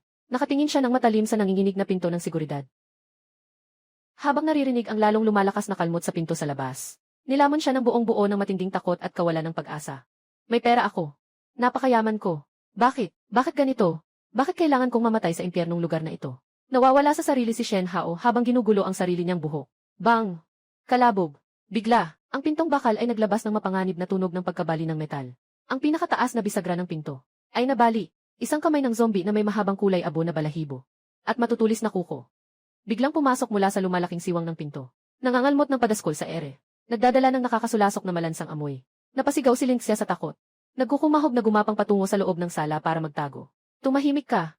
Gusto mo bang maakit ang lahat ng halimaw sa buong gusali? Nanlilisik ang mga mata ni Shenhao sa galit. Kinuha niya ang golf club sa bar. At mahigpit na hinawakan. Hindi na sila tatagal ng 10 minuto. Kapag nasira ang pinto, ang 12 ang mutant zombie sa labas na nabaliw sa matinding lamig at gutom, ay hindi mag-iiwan ng kahit buto. Kailangan nilang tumakas. Pero paano? Ang tanging labasan ay nakaharang. Ito ang ika-28 palapag. Ang pagtalon sa bintana ay kamatayan. Bigla, napako ang tingin ni Shenhao kay Linxia, na nakaupo sa sulok at umiiyak. Sa sandaling iyon, ang kanyang takot na tingin. Isang nakakapanindig balahibong puot at kalupitan ang sumilay. Siya, biglang pinabagal ni Shenhao ang kanyang tono. Nagpalit siya ng isang mapagmahal na hitsura. Kinalagkad niya ang kanyang namamanhid na mga binti. Hakbang-hakbang siyang lumapit kay Linxia. Kuya Shen, napaatras si Linxia. Tinitingnan ang golf club na mahigpit na hawak ni Shen Hao. Nakaramdam siya ng panganib. Xiaoxia, malapit nang masira ang pinto. Mamamatay tayong lahat kung magpapatuloy tayo. Lumuhod si Shen Hao. Hinawakan ang tuyong pisngi ni Linxia. At nanginginig na sinabi. May platform sa labas ng master bedroom ng bahay na ito. Maaaring dumaan sa platform para makapunta sa katabing unit. Nasasanya ang mga nakatira sa katabi para magpalipas ng taglamig. Siguradong may pagkain doon. At maayos pa ang pinto. Talaga. Tara na, bilisan natin. Umakyat na tayo papunta roon. Pero, nagitngit si Shen Hao. At nagkunwaring labis na nagdadalamhati. Kailangan ng oras para gumapang. Malapit nang makapasok ang mga zombie sa labas. Kailangan may gumawa ng ingay dito. Para maakit sila sa sala. Para magkaroon ng pagkakataon ang isa na basagin ang bintana sa tabi. Natigilan si Linxia. Kahit na nahihilo siya sa gutom. Hindi siya tanga.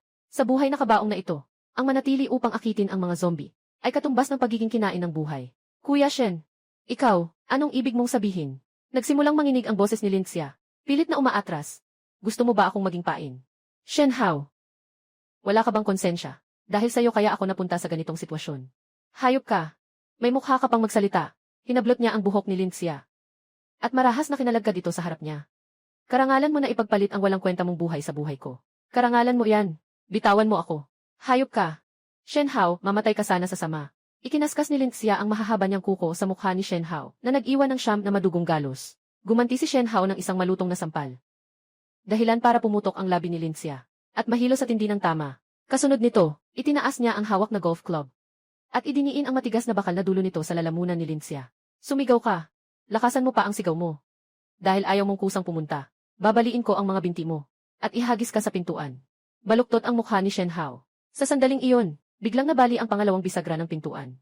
Ang halos kalahati ng pinto ay tumagilid papasok. 3 o 4 na ulo ng zombie ang sumiksik na sa siwang ng pinto. Ang kanilang maputlang mga mata ay nakatitig sa 2 tao sa sala. At umungol sa tuwa. Wala ng oras. Mahigpit na hinawakan ni Shen Hao ang kwelyo ni Linxia. At walang awa siyang kinalagkad patungo sa pinto. Hindi, huwag. Kuya Shen, nakikiusap ako sa iyo. Huwag mo akong ibigay sa kanila. Si Linxia ay sumisigaw sa kawalan ng pag-asa. Mahigpit niyang kinakapitan ang gilid ng sahig. Ang kanyang mga kuko ay kumakaskas sa mamahaling marmol, gumagawa ng nakakabinging tunog. Maging ang kanyang mga kuko ay nabaluktot at dumugo. Sinipa ni Shen Hao ang tiyan ni Linxia. Gamit ang lakas na iyon, binuksan niya ang huling salamin na sliding door mula sa pasukan patungo sa sala. At malakas na itinulak si Linxia palabas. Pakainin mo ang halimaw mo. Puta.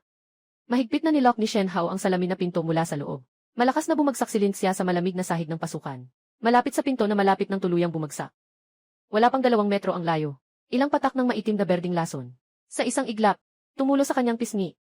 Nagkakagatan ang mga masasamang tao. Lumalaban para mabuhay. Sa sandaling ito, ako, na nagmamaneho ng IS-8 class na heavy-duty C, patungo sa sentro ng lungsod. Ang mga G6 camera sa komunidad na na-intercept ng system, ay malamig na nakatingin sa eksenang ito ng dog-eat-dog sa screen. Magkagatan kayo ng husto. Umiti ako ng mapanukso at malamig. Ang inyong kawalan ng pag-asa ay nagsisimula pa lang sa sala ng Binjiang No. Isa mansion, padabog na isinara ang makapal at soundproof na sliding glass door. Ngunit sa footage ng kikilis na nakuha ko, ang naiwan sa labas ng pinto. Sa may foyer ay hindi si Linxia. Noong mga sandaling iyon na nasa bingit ng panganib, tuluyang lumabas ang pagiging matapang at palaban ni Linxia dahil sa kagipitan. Alam niyang hindi niya matatalo sa lakas si Shen Hao. Kaya noong kinalagad siya sa gilid ng glass door, bigla siyang huminto sa pagpupumiglas. Nang may mga luha sa mata, niyakap niya ang binti ni Shen Hao. Kuya Shen, ako na lang ang magsisilbing pain. Umiiyak ng humahagulgol si Linxia. Basta mabuhay ka lang.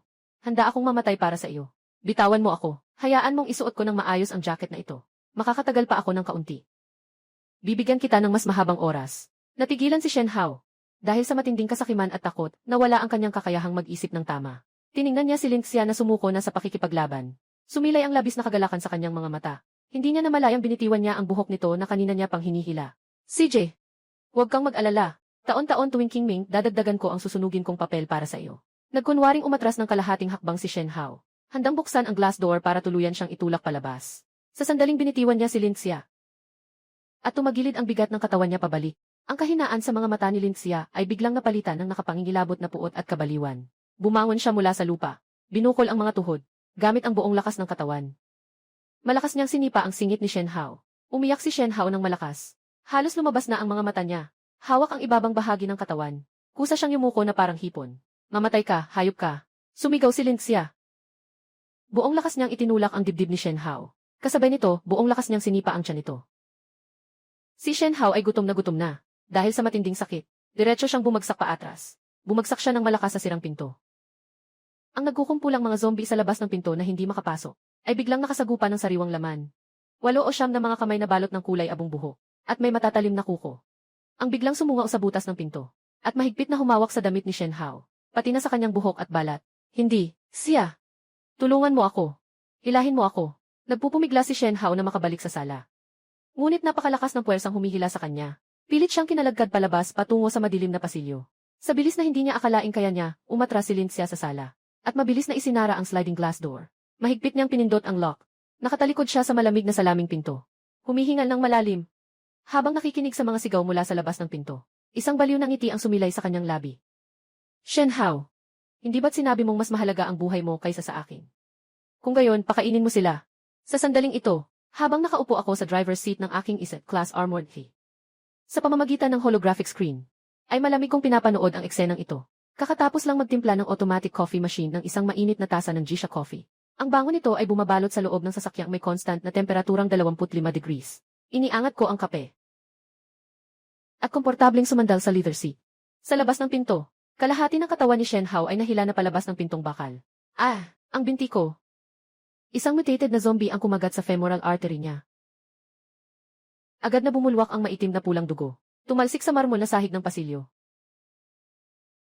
Ang amoy ng dugo ay lubos na nagpagalit sa kawan ng mga zombie. Mas marami pang zombie ang sumugod. Man, iligtas mo ako. May pera ako.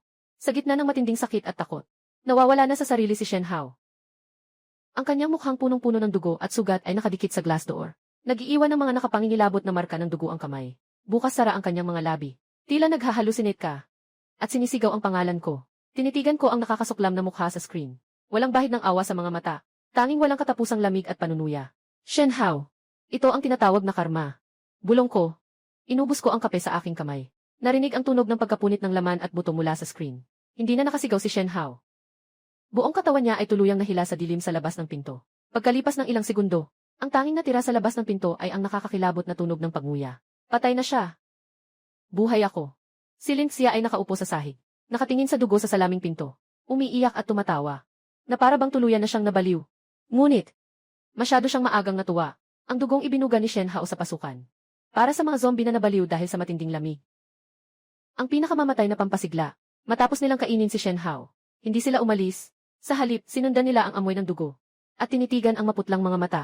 Kailing siya sa likod ng salamin na pinto. Mahigit 10 zombie ang nagsimulang baliin ang marupok na soundproof na salamin na pinto. Ang ngiti ni Lindsay ay naniga sa kanyang mukha. Gumapang siya paatras sa takot. Sinusubukang magtago. Paano naman kaya? Pipigilan ng ordinaryong salamin ang matinding paghampas ng mga nag-evolve na zombie. Kasabay ng malutong na tunog ng pagbasag. Ang buong salamin ng pinto ay bumagsak. Ang basag na salamin ay tumama kay Lindsay. Huwag kang lumapit. Ang matinis na sigaw ni Lindsay ay pumunit sa malamig na sala. Agad siyang nilamon ng naglalakihang grupo ng mga zombie. Dugo. Ang nagpula sa dating nagkakahalaga ng 100,000 na tunay na balat na sofa. At nagpula rin sa mamahaling alpombra na ginamit ni Shen Hao para palamusan ang kanyang tahanan. Ding! Nakita na ang kalooban ng host ay nagkaroon ng malaking pagbabago. Permanenteng tumaas ang lakas ng isip. Ding! Nakumpleto ang kausal loop. Nawala ang obsession. Karagdagang gantimpala, 5,000 upgrade points. Sa aking isipan, ang tunog ng notification ng system ay malinaw at kaaya-aya. Tiningnan ko ang holographic screen na tuluyan ng naging isang madugong impyerno. Bumuntong hininga ako ng malalim. Ang mabigat na pasaning nagpapahirap sa dibdib ko mula nang muli akong isilang. Sa wakas ay gumuho na rin sa sandaling ito. Ang matinding paghihiganti mula sa nakaraang buhay. Ngayon ay ganap ng naisakatuparan. Itinaas ko ang aking kamay at pinatay ang monitor. Ibinaling ko muli ang aking paningin sa malakas na bagyo ng niebe sa labas ng bintana ng sasakyan. Natila walang katapusan. Pupunta ka pa ba sa syudad? Inabot sa akin ni tatay ang isang platong bagong hugas na cherry mula sa likod. Malinaw na nakita rin niya ang nasa screen. Pero wala siyang sinabi. Pero wala siyang tinanong. May bahagyang ginhawa lang sa kanyang mga mata. Hindi na. Kinuha ko ang isang matingkad na pulang cherry at isinubo. Ang matamis na katas ay sumabog sa aking bibig. Hawak ko ang manibela at itinulak ko ang power lever hanggang sa dulo. Nalinis na ang mga dumi. Wala nang dapat pang balikan sa sirang lunsod na ito. Tayo, bilang isang pamilya, sakay ng kuta na ito, ay susugod sa mundong ito ng katapusan. Ang Ace level na mabigat na Ace ay dumadaan sa makapal na niebe, patungo sa mas malalim na bahagi ng bagyo, at umalis ng may malakas na ugong. Ang AZ level na mabigat na AC ay matatag na naglalakbay sa matinding lamig na 85 degrees Celsius. Sa loob ng sasakyan, ang aking ina ay nagluluto ng masarap na tomato beef brisket sa kusina. Ang aking ama naman ay tumutulong sa paghihiwa ng mga sariwang sangkap mula sa folding space. Ang mga sariwang gulay na inilabas ay hinahanginan ng mainit na hangin mula sa thermostat. Para bang ang labas ng bintana ng sasakyan ay isang impyerno. At ang loob naman ay ibang-iba na mundo. Man, saan tayo papunta ngayon? Pinunasan ni Itay ang kanyang mga kamay. At nagtanong habang naglalakad patungo sa likod ng driver's seat. Binuksan ko ang holographic navigation map. At itinuro ang isang lugar na may mahinang asul na liwanag, na nasa 50 kilometro ang layo mula sa atin. Pupunta tayo sa hilaga ng lungsod. Sa Daon Safe Zone. Bakit tayo pupunta roon? Ang dami nating pagkain at inumin sa sasakyan na aabot ng ilang henerasyon. Bakit pa tayo makikipagsiksikan sa mga refugee na iyon? Nagtataka ang tatay ko. Tay, hindi tayo pupunta roon para magtago. Bagamat mahirap ang kalagayan sa official safe zone. Nandoon ang lahat ng mga natitirang magagaling na scientist at kagamitang militar sa buong lungsod. Gusto kong upgrade ang ECU natin gamit ang mas advanced na nuclear engine at laser weapon. Masyadong mabagal ang pag-ipon ng punto sa pagpatay lang ng ordinaryong zombie. Kailangan kong pumunta sa safe zone para kumuha ng mga espesyal na blueprint at high-level crystal core. Sa mundong ito, hindi ako magiging langgam. Kung gagawin ko, ako ang magiging manlalaro na kumukontrol sa lahat. Sa sandaling iyon, biglang naglabas ng matinding ingay ang panoramic radar. Isang nakakabinging pinakamataas na pulang alerto. Ang ilaw sa buong cockpit ay agad nagpalit sa mapanganib na iskarlata. Anong nangyayari? Nagulat ang aking mga magulang sa biglaang tunog ng alarma. Kahit ang sandok sa kaldero ay nahulog sa sahig. Bigla akong umupo ng tuwid. At nakatitig sa radar screen. Sa screen, sa tapat ng berdeng tuldok na kumakatawan sa ihi. Ang dapat sana ay walang laman na tulay sa ibabaw ng ilog, ay natatakpan ngayon ng maraming madilim na pulang tuldok. Hindi ito daan-daan, hindi rin libo-libo, kundi libo-libo. Napasinghap ako sa gulat. Sa pamamagitan ng panoramic na bulletproof glass sa harap ng AC, sa gitna ng nyebe sa malayo, ang abot tanaw ay naging isang gumagalaw na itim na guhit. Habang papalapit ang AC, mabilis na lumaki ang itim na guhit na iyon. Iyon ay napakaraming taong nakasuot ng punit-punit na damit pang taglamig. Mga zombie na nababalot ng yelo. Siksik sila sa malapad na tulay na tumatawid sa ilog. Naglalabas na nakabibinging mga atungal. At sa gitna ng kawan ng mga zombie, nakita ko rin ang 12-dosenang dambuhala. At may ilang mutant na ibong kalansay na nagliliparan sa himpapawid. Ito ay isang hindi pa nakikitang napakalaking kawan ng mga zombie. Maliwanag na sila ay naakit ng inilalabas ng safe zone. Naakit sa amoy ng tao. Na nagtitipon sa hilagang bahagi ng syudad. At ang aking ifi ay eksaktong napunta sa kanilang dinadaanan. Man, ito, ang dami nila. Bumalik na tayo. Namutla ang nanay ko sa takot. At nanginginig ang mga binti niya. Huli na, tumingin ako sa rear view mirror. Hindi ko alam kung kailan. Pero maraming zombie ang lumabas mula sa snowstorm sa likod. Ganap na kaming napalibutan. Wala nang atrasan. Kung gayon, huwag nang ibalik. Sistema. Ipakita mo sa akin ang lahat ng magagamit na puntos. Ding! Kasalukuyang magagamit na puntos. 21,500. Gamitin ang lahat ng puntos. Para activate ang ultimate defense mode ng EC. Ilagay mo sa sukdulan ang sistema ng armas at baluti ko. Galit na galit akong sumigaw sa hangin. Binawasan ng 20,000 puntos. Ultimate defense mode, aktibo. Super alloy spike armor, inilabas. 100,000 volt electric net, overloaded. Heavy crossbow, na upgrade. Hellfire 6-barrel Gatling cannon. I maximize ang lakas ng plasma cutting blade. Biglang lumaki ang aking iset class na heavy-duty. Ang dati makinis na itim na armor nito, ay nilabasan ng napakaraming matatalim na alloy spikes na may habang kalahating metro. Naglalabasan ang mga high-voltage electric arcs na may 100,000 volts sa ibabaw ng sasakyan, na lumilikha ng nakakatakot na tunog ng pagkalutong. Sa ibabaw ng bubong, dahan-dahang lumitaw ang nakakatakot na 6-barrel Gatling gun. Nakatutok ang madilim na nguso ng baril sa dagat ng mga bangkay sa harap. Itay, inay, kumapit kayong mabuti. Itinulak ko ng sagad ang power lever. Naglabas na nakasisilaw ng mga kislap ang mga riles habang kumikiskis sa yelo. Ngayong araw, tatawirin natin ang dagat ng 100,000 bangkay na ito. Gumawa ng daan sa dugo. Ang dambuhalang bakal na may bigat na 10 tonelada ay bumulusok sa naglalakihang kawan ng mga zombie. Sa sandali ng pagdikit, ang daan-daang zombie sa unahan ay agad na naging ulap ng dugo dahil sa matinding puwersa. Ganap na nagwala ang kawan ng mga zombie. Maraming zombie ang sumugod sa ifi. Sinusubukan nilang punitin ang bakal na baluti gamit ang kanilang mga kuko at ngipin. Agad na umandar ang 100,000 volt high voltage grid. Ang mga zombie na dumikit sa sasakyan ay hindi man lang nakasigaw. At agad na naging abo. Habang umuusok ng maitim at masangsang, walang awang silang nahila sa ilalim ng sasakyan ng mga gulong. Ang plasma cutting blade sa ilalim ng sasakyan ay umikot. Na parang talim ng meat grinder. Giniling nito ang lahat ng mga putol na bahagi ng katawan na lumapit. Ang madilim na berdeng laso na dugo ay bumalot pa sa salamin ng sasakyan. Na muli namang ikinaskas ng wiper. Paputukin. Pinindot ko ang pulang firing button sa control stick. Ang nasa bubong ng Hellfire 6 barrel Gatling ay nagpakawala ng dagundong na parang kamatayan. Sa nakakatakot na bilis na 6,000 bala kada minuto, nagbuga ng daan-daang metrong latigo ng apoy. Ang mga high explosive armor piercing na bala ay bumuho sa dagat ng mga zombie. Sa bawat pagdaan, ang mga zombie ay bumagsak ng maramihan na parang trigo na ginagapas. Mga putol na bahagi ng katawan, mga ulo, at itim na dugo ang bumuo ng isang mala-impyernong tanawin sa ere. Ding! Napatay ang 150 ordinaryong zombie. 150 puntos. Ding! Napatay ang 12 mutant na level 1. 600 puntos. Ding! Napatay ang 3 mutant na level 2. 1,500 puntos. Ang tunog ng system prompt ay nag-flash ng husto sa aking isip. Ang aking mga mata ay namula dahil sa matinding tuwa. Ngunit napakalaki ng bilang ng mga zombie. Nakapatay ng 5,000. Nakapatay ng 5,000. Mayroon pang 50,000. Nakapatay ng 10,000. Nakapatay ng 10,000. May 70,000 pa. Isang higanting zombie na may 4 na metrong taas ay sumugod habang binabaril at bumangga sa gilid ng armored hay. Ang malakas na impact ay nagdulot ng pagyanig sa isi na may bigat na 10 tonelada. Ang mga kaldero at kawali sa loob ay nagkalat sa sahig. Gayunpaman, may mas nakakapanindig balahibong eksena pa sa huli. Sa pamamagitan ng monitor, napasinghap ako. Ang higanting zombie na ito ay hindi lumalaban ng mag-isa ng walang pag-iisip.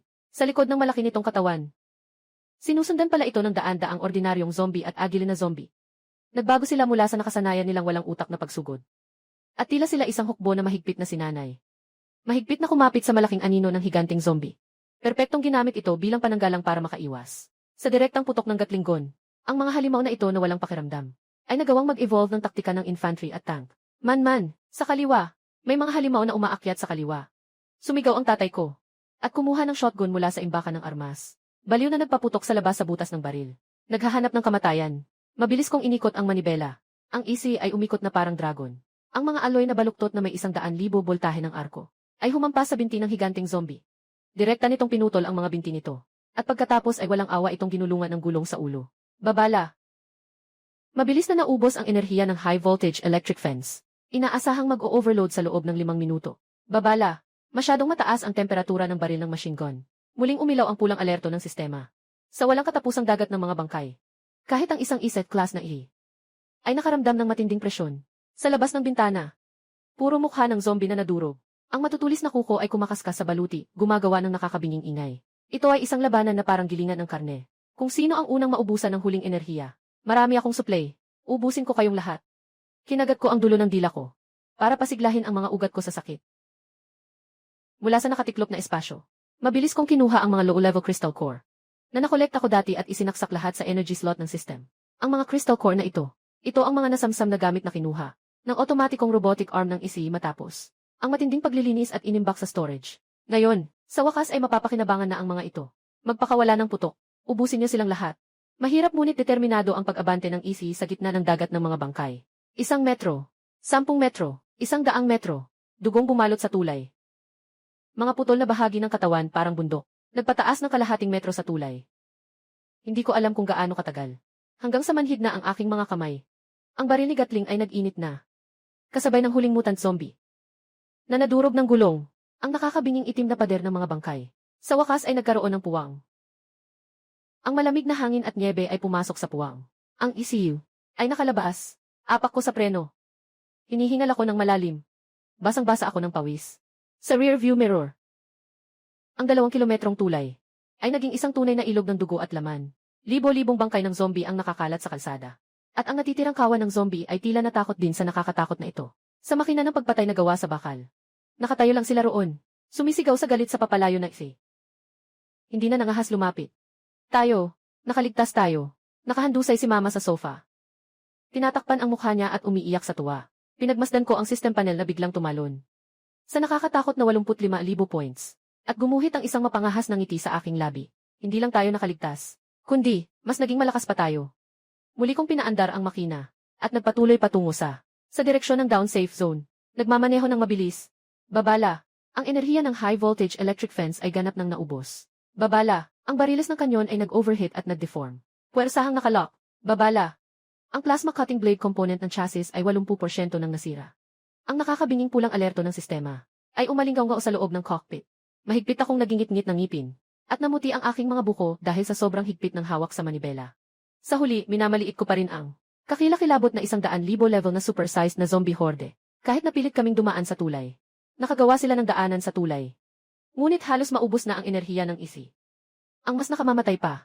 Sa National Highway sa unahan, nakakalat ang mga sirang heavy truck at tanker na nagbanggaan noong simula ng apokalipse, na bumubuo ng isang hindi malampasang harang na bakal. At sa likuran, ang sandaling natakot na kawan ng zombie. Sa pagtulak ng ilang level 4 na mutant na zombie, ay muling sumalakay. Nawala ng proteksyon ng high-voltage electric fence. Maraming zombie ang umakyat sa itim na baluti ng isi. Ang matatalim na kuko ay galit na kinakamot ang bulletproof glass. Nagiiwan ng mga gasgas na nakakakilabot sa ngipin. Ang mga nabubulok na bibig. Ang nakakatakot na mukha ay nakadikit ng mahigpit sa bintana ng sasakyan. Ang madilim na berdeng laway ay dumadaloy pababa sa salamin. Man. Hindi nakakayanin ng bintana sa kaliwa. Hawak ni Itay ang kanyang shotgun. Ngunit sa harap ng napakaraming nilalang sa labas, walang silbi ang ganitong uri ng armas. Mura ako ng mahina. May bahagyang galit sa kanyang mga mata. Sistema. Ilabas ang micronuclear self-destruct program. Habang ako'y handa ng pindutin ang itim na pindutan, na sumisimbolo sa pagkasira ng lahat, isang napakababang at nakakatakot na ugong. Ang biglang narinig mula sa malayo sa gitna ng bagyo. Tumingala ako. Sa pamamagitan ng panoramic sunroof, 3 armadong helicopter na may low visibility camouflage. Ang lumipad ng napakababa sa ibabaw ng dagat. At biglang lumitaw sa itaas ng kawan ng zombie. Walang anumang salita, walang pag-aalinlangan. Ang mga rocket pod sa magkabilang gilid ng helicopter ay naglabas ng nakakasilaw na apoy. Daan-daang air-to-ground rocket ang may mahabang buntot ng apoy. Tumama sa pinakamakapal na grupo ng mga zombie sa likuran ng isi. Sunod-sunod na nakabibinging pagsabog ang narinig. Isang nagbabagang bolang apoy ang pumailan lang sa himpapawid, na nagpainit sa nakapaligid na hangin. Na nasa negatibong 80 degree, ang mga zombie na kanina lang ay tila walang kinatatakutan. Dahil sa matinding puwersa ng pagsabog na ito, ay biglang naubos ang malaking bahagi nito. Ito ay... Tulala lang si Inay habang nakatingin sa langit. Hindi na siya humihinga. Hindi pa tapos. Nakapako ang tingin ko sa panoramic radar. Sa labas ng mga nagsisiksik ang pulang tuldok, biglang lumitaw ang napakaraming gintong tuldok na sumisimbolo sa ating mga kakampi. Mabilis itong umuusad. Ang mga nakaharang na inabando ng truck ay biglang tinamaan at tumilapon ng malakas na puwersa. Sa gitna ng niebe, 2 malaking nilalang ang nagpakita ng kanilang nakakatakot na anyo. Ito ay 279 main battle tank na may mabibigat na reactive armor. Walang awa nilang dinudurog ang yelo at mga harang gamit ang kanilang mga gulong. Paputukan. Malabo kong narinig ang sigaw mula sa loob ng tangke. Ang high explosive shell ay lumipad na may nakakabinging tunog. Direktang tumama sa isang dambuhalang zombie na sumusubok sumugod sa ki. Kasunod nito ay ang mahigit 10-04A infantry, mga tangke at mga sasakyang pang-atake ng Mengshi. Ang makapal na mga bala ay nagru sa madilim na kapatagan ng niebe, na bumubuo ng isang siksik na lambat ng apoy ng kamatayan. Ang mga zombie na nag-evolve ng matigas na balat ng buto, mga antas 2. At 3, mga zombie na antas 3. Sa harap ng ganitong ganap na pagpigil ng firepower, sila ay agad na napunit-punot. Ito ay tunay na dimensional reduction attack. Nakaupo ako sa aking ipinagmamalaki, na class na armored knee. Habang pinagmamasdan ang mapanirang tanawin sa labas, ang aking pagkabigla ay hindi masukat. Sa post-apocalyptic world, akala ko ang aking system ise ay sapat na upang maging walang kapantay. Ngunit sa harap ng tunay na agos ng bakal ng makinarya ng estado, napakaliit pa rin ang kakayahan ng isang tao. Wala pang 10 minuto, ang sangkaterbang zombie na nagtulak sa atin sa bingit ng kamatayan ay nalipol na ng tuluyan. Ang natitirang ilang libong zombie ay nagtakbuhan sa iba't ibang direksyon. At isa-isang nilinis ng mga infantry fighting vehicle. Punong-puno ang paligid ng mga sunog na bangkay at nagbabagang mga labi. Biglang umalingaw ang static mula sa radyo ng aming sasakyan. Kasunod nito, isang kalmadong boses ng lalaki ang umalingaw sa loob ng sasakyan. Ito ang Eastern Theater Command. Down Safety Zone Special Rescue Armored Battalion. Paunawa sa itim na heavy-duty key sa unahan. Wala na kayo sa panganib. Paki-off ang lahat ng weapon system. At manatili sa inyong kinalalagyan. Tinanggap ang beripikasyon. Sa wakas, nakahinga na rin ako ng maluwag. Sistema, deactivate ang defense mode. Binuksan ko ang mikropono ng komunikasyon sa loob ng sasakyan. Natanggap. Salamat sa pagliligtas. Sa ilalim ng mabigat na escort ng Armored Battalion ng Eastern Theater Command, dahan-dahang pumasok ang aking F-class armored key sa down safe zone. Ang matatayog na depensang bakal. Mga armadong gwardyang nagpapatrolya. At ang kampo ng mga survivor sa loob ng pader. Na bagamat sira-sira ay maayos ang pamamalakad.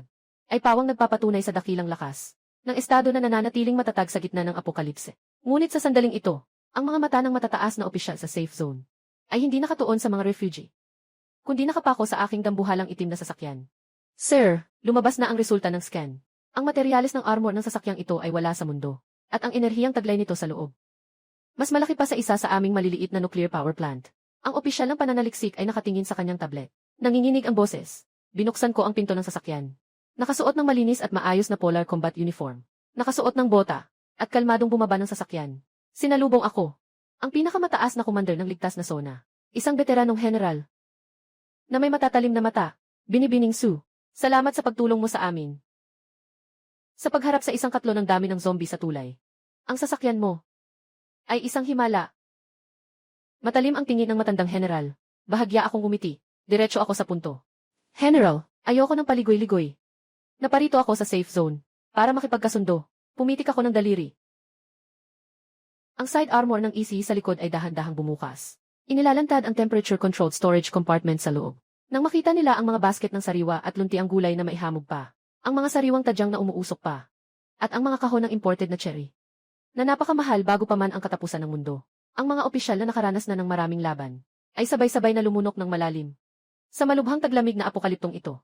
Kung saan ang isang piraso ng amag na biskwit ay maaaring magdulot ng madugong insidente.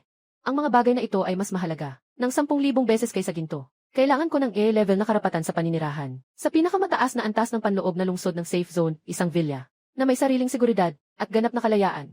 Tiningnan ko ang matandang general, kalmado ang tono. Bilang kapalit, makakapagbigay ako sa militar ng 10 tonelada ng sariwang gulay at karne buwan-buwan. At maaari kong buksan sa Military Academy of Sciences ang mga blueprint ng ilang panlabas na armor ng EC. Humugot ng malalim na hininga ang matandang general. Walang pag-aalinlangan niyang iniabot ang kanyang kamay na may puting guwantes. Tapos na ang kasunduan. Down safe zone. Maligayang pagdating sa inyong pagsali. Pagkatapos ng 3 taon, patuloy pa rin ang matinding lamig.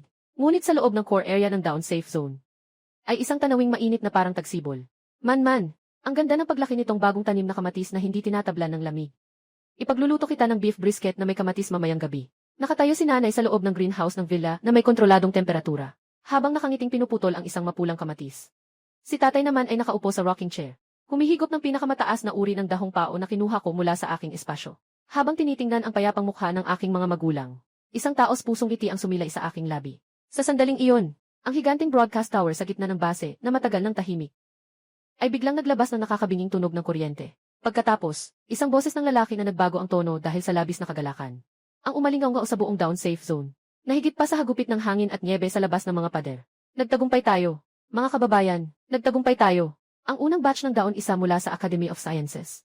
Ang bakuna at mabisang panlunas sa zombie virus ay nakapasa na sa pinal na clinical test.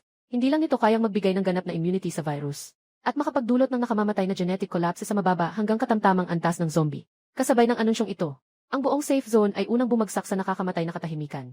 Pagkatapos, sumabog ang mga hiyawan at iyak na halos bumagsak ang bubong. Nahulog ang gunting sa kamay ni nanay. At umiyak siya ng walang tigil habang tinatakpan ang kanyang bibig. Bahagyang nanginginig ang kamay ni tatay.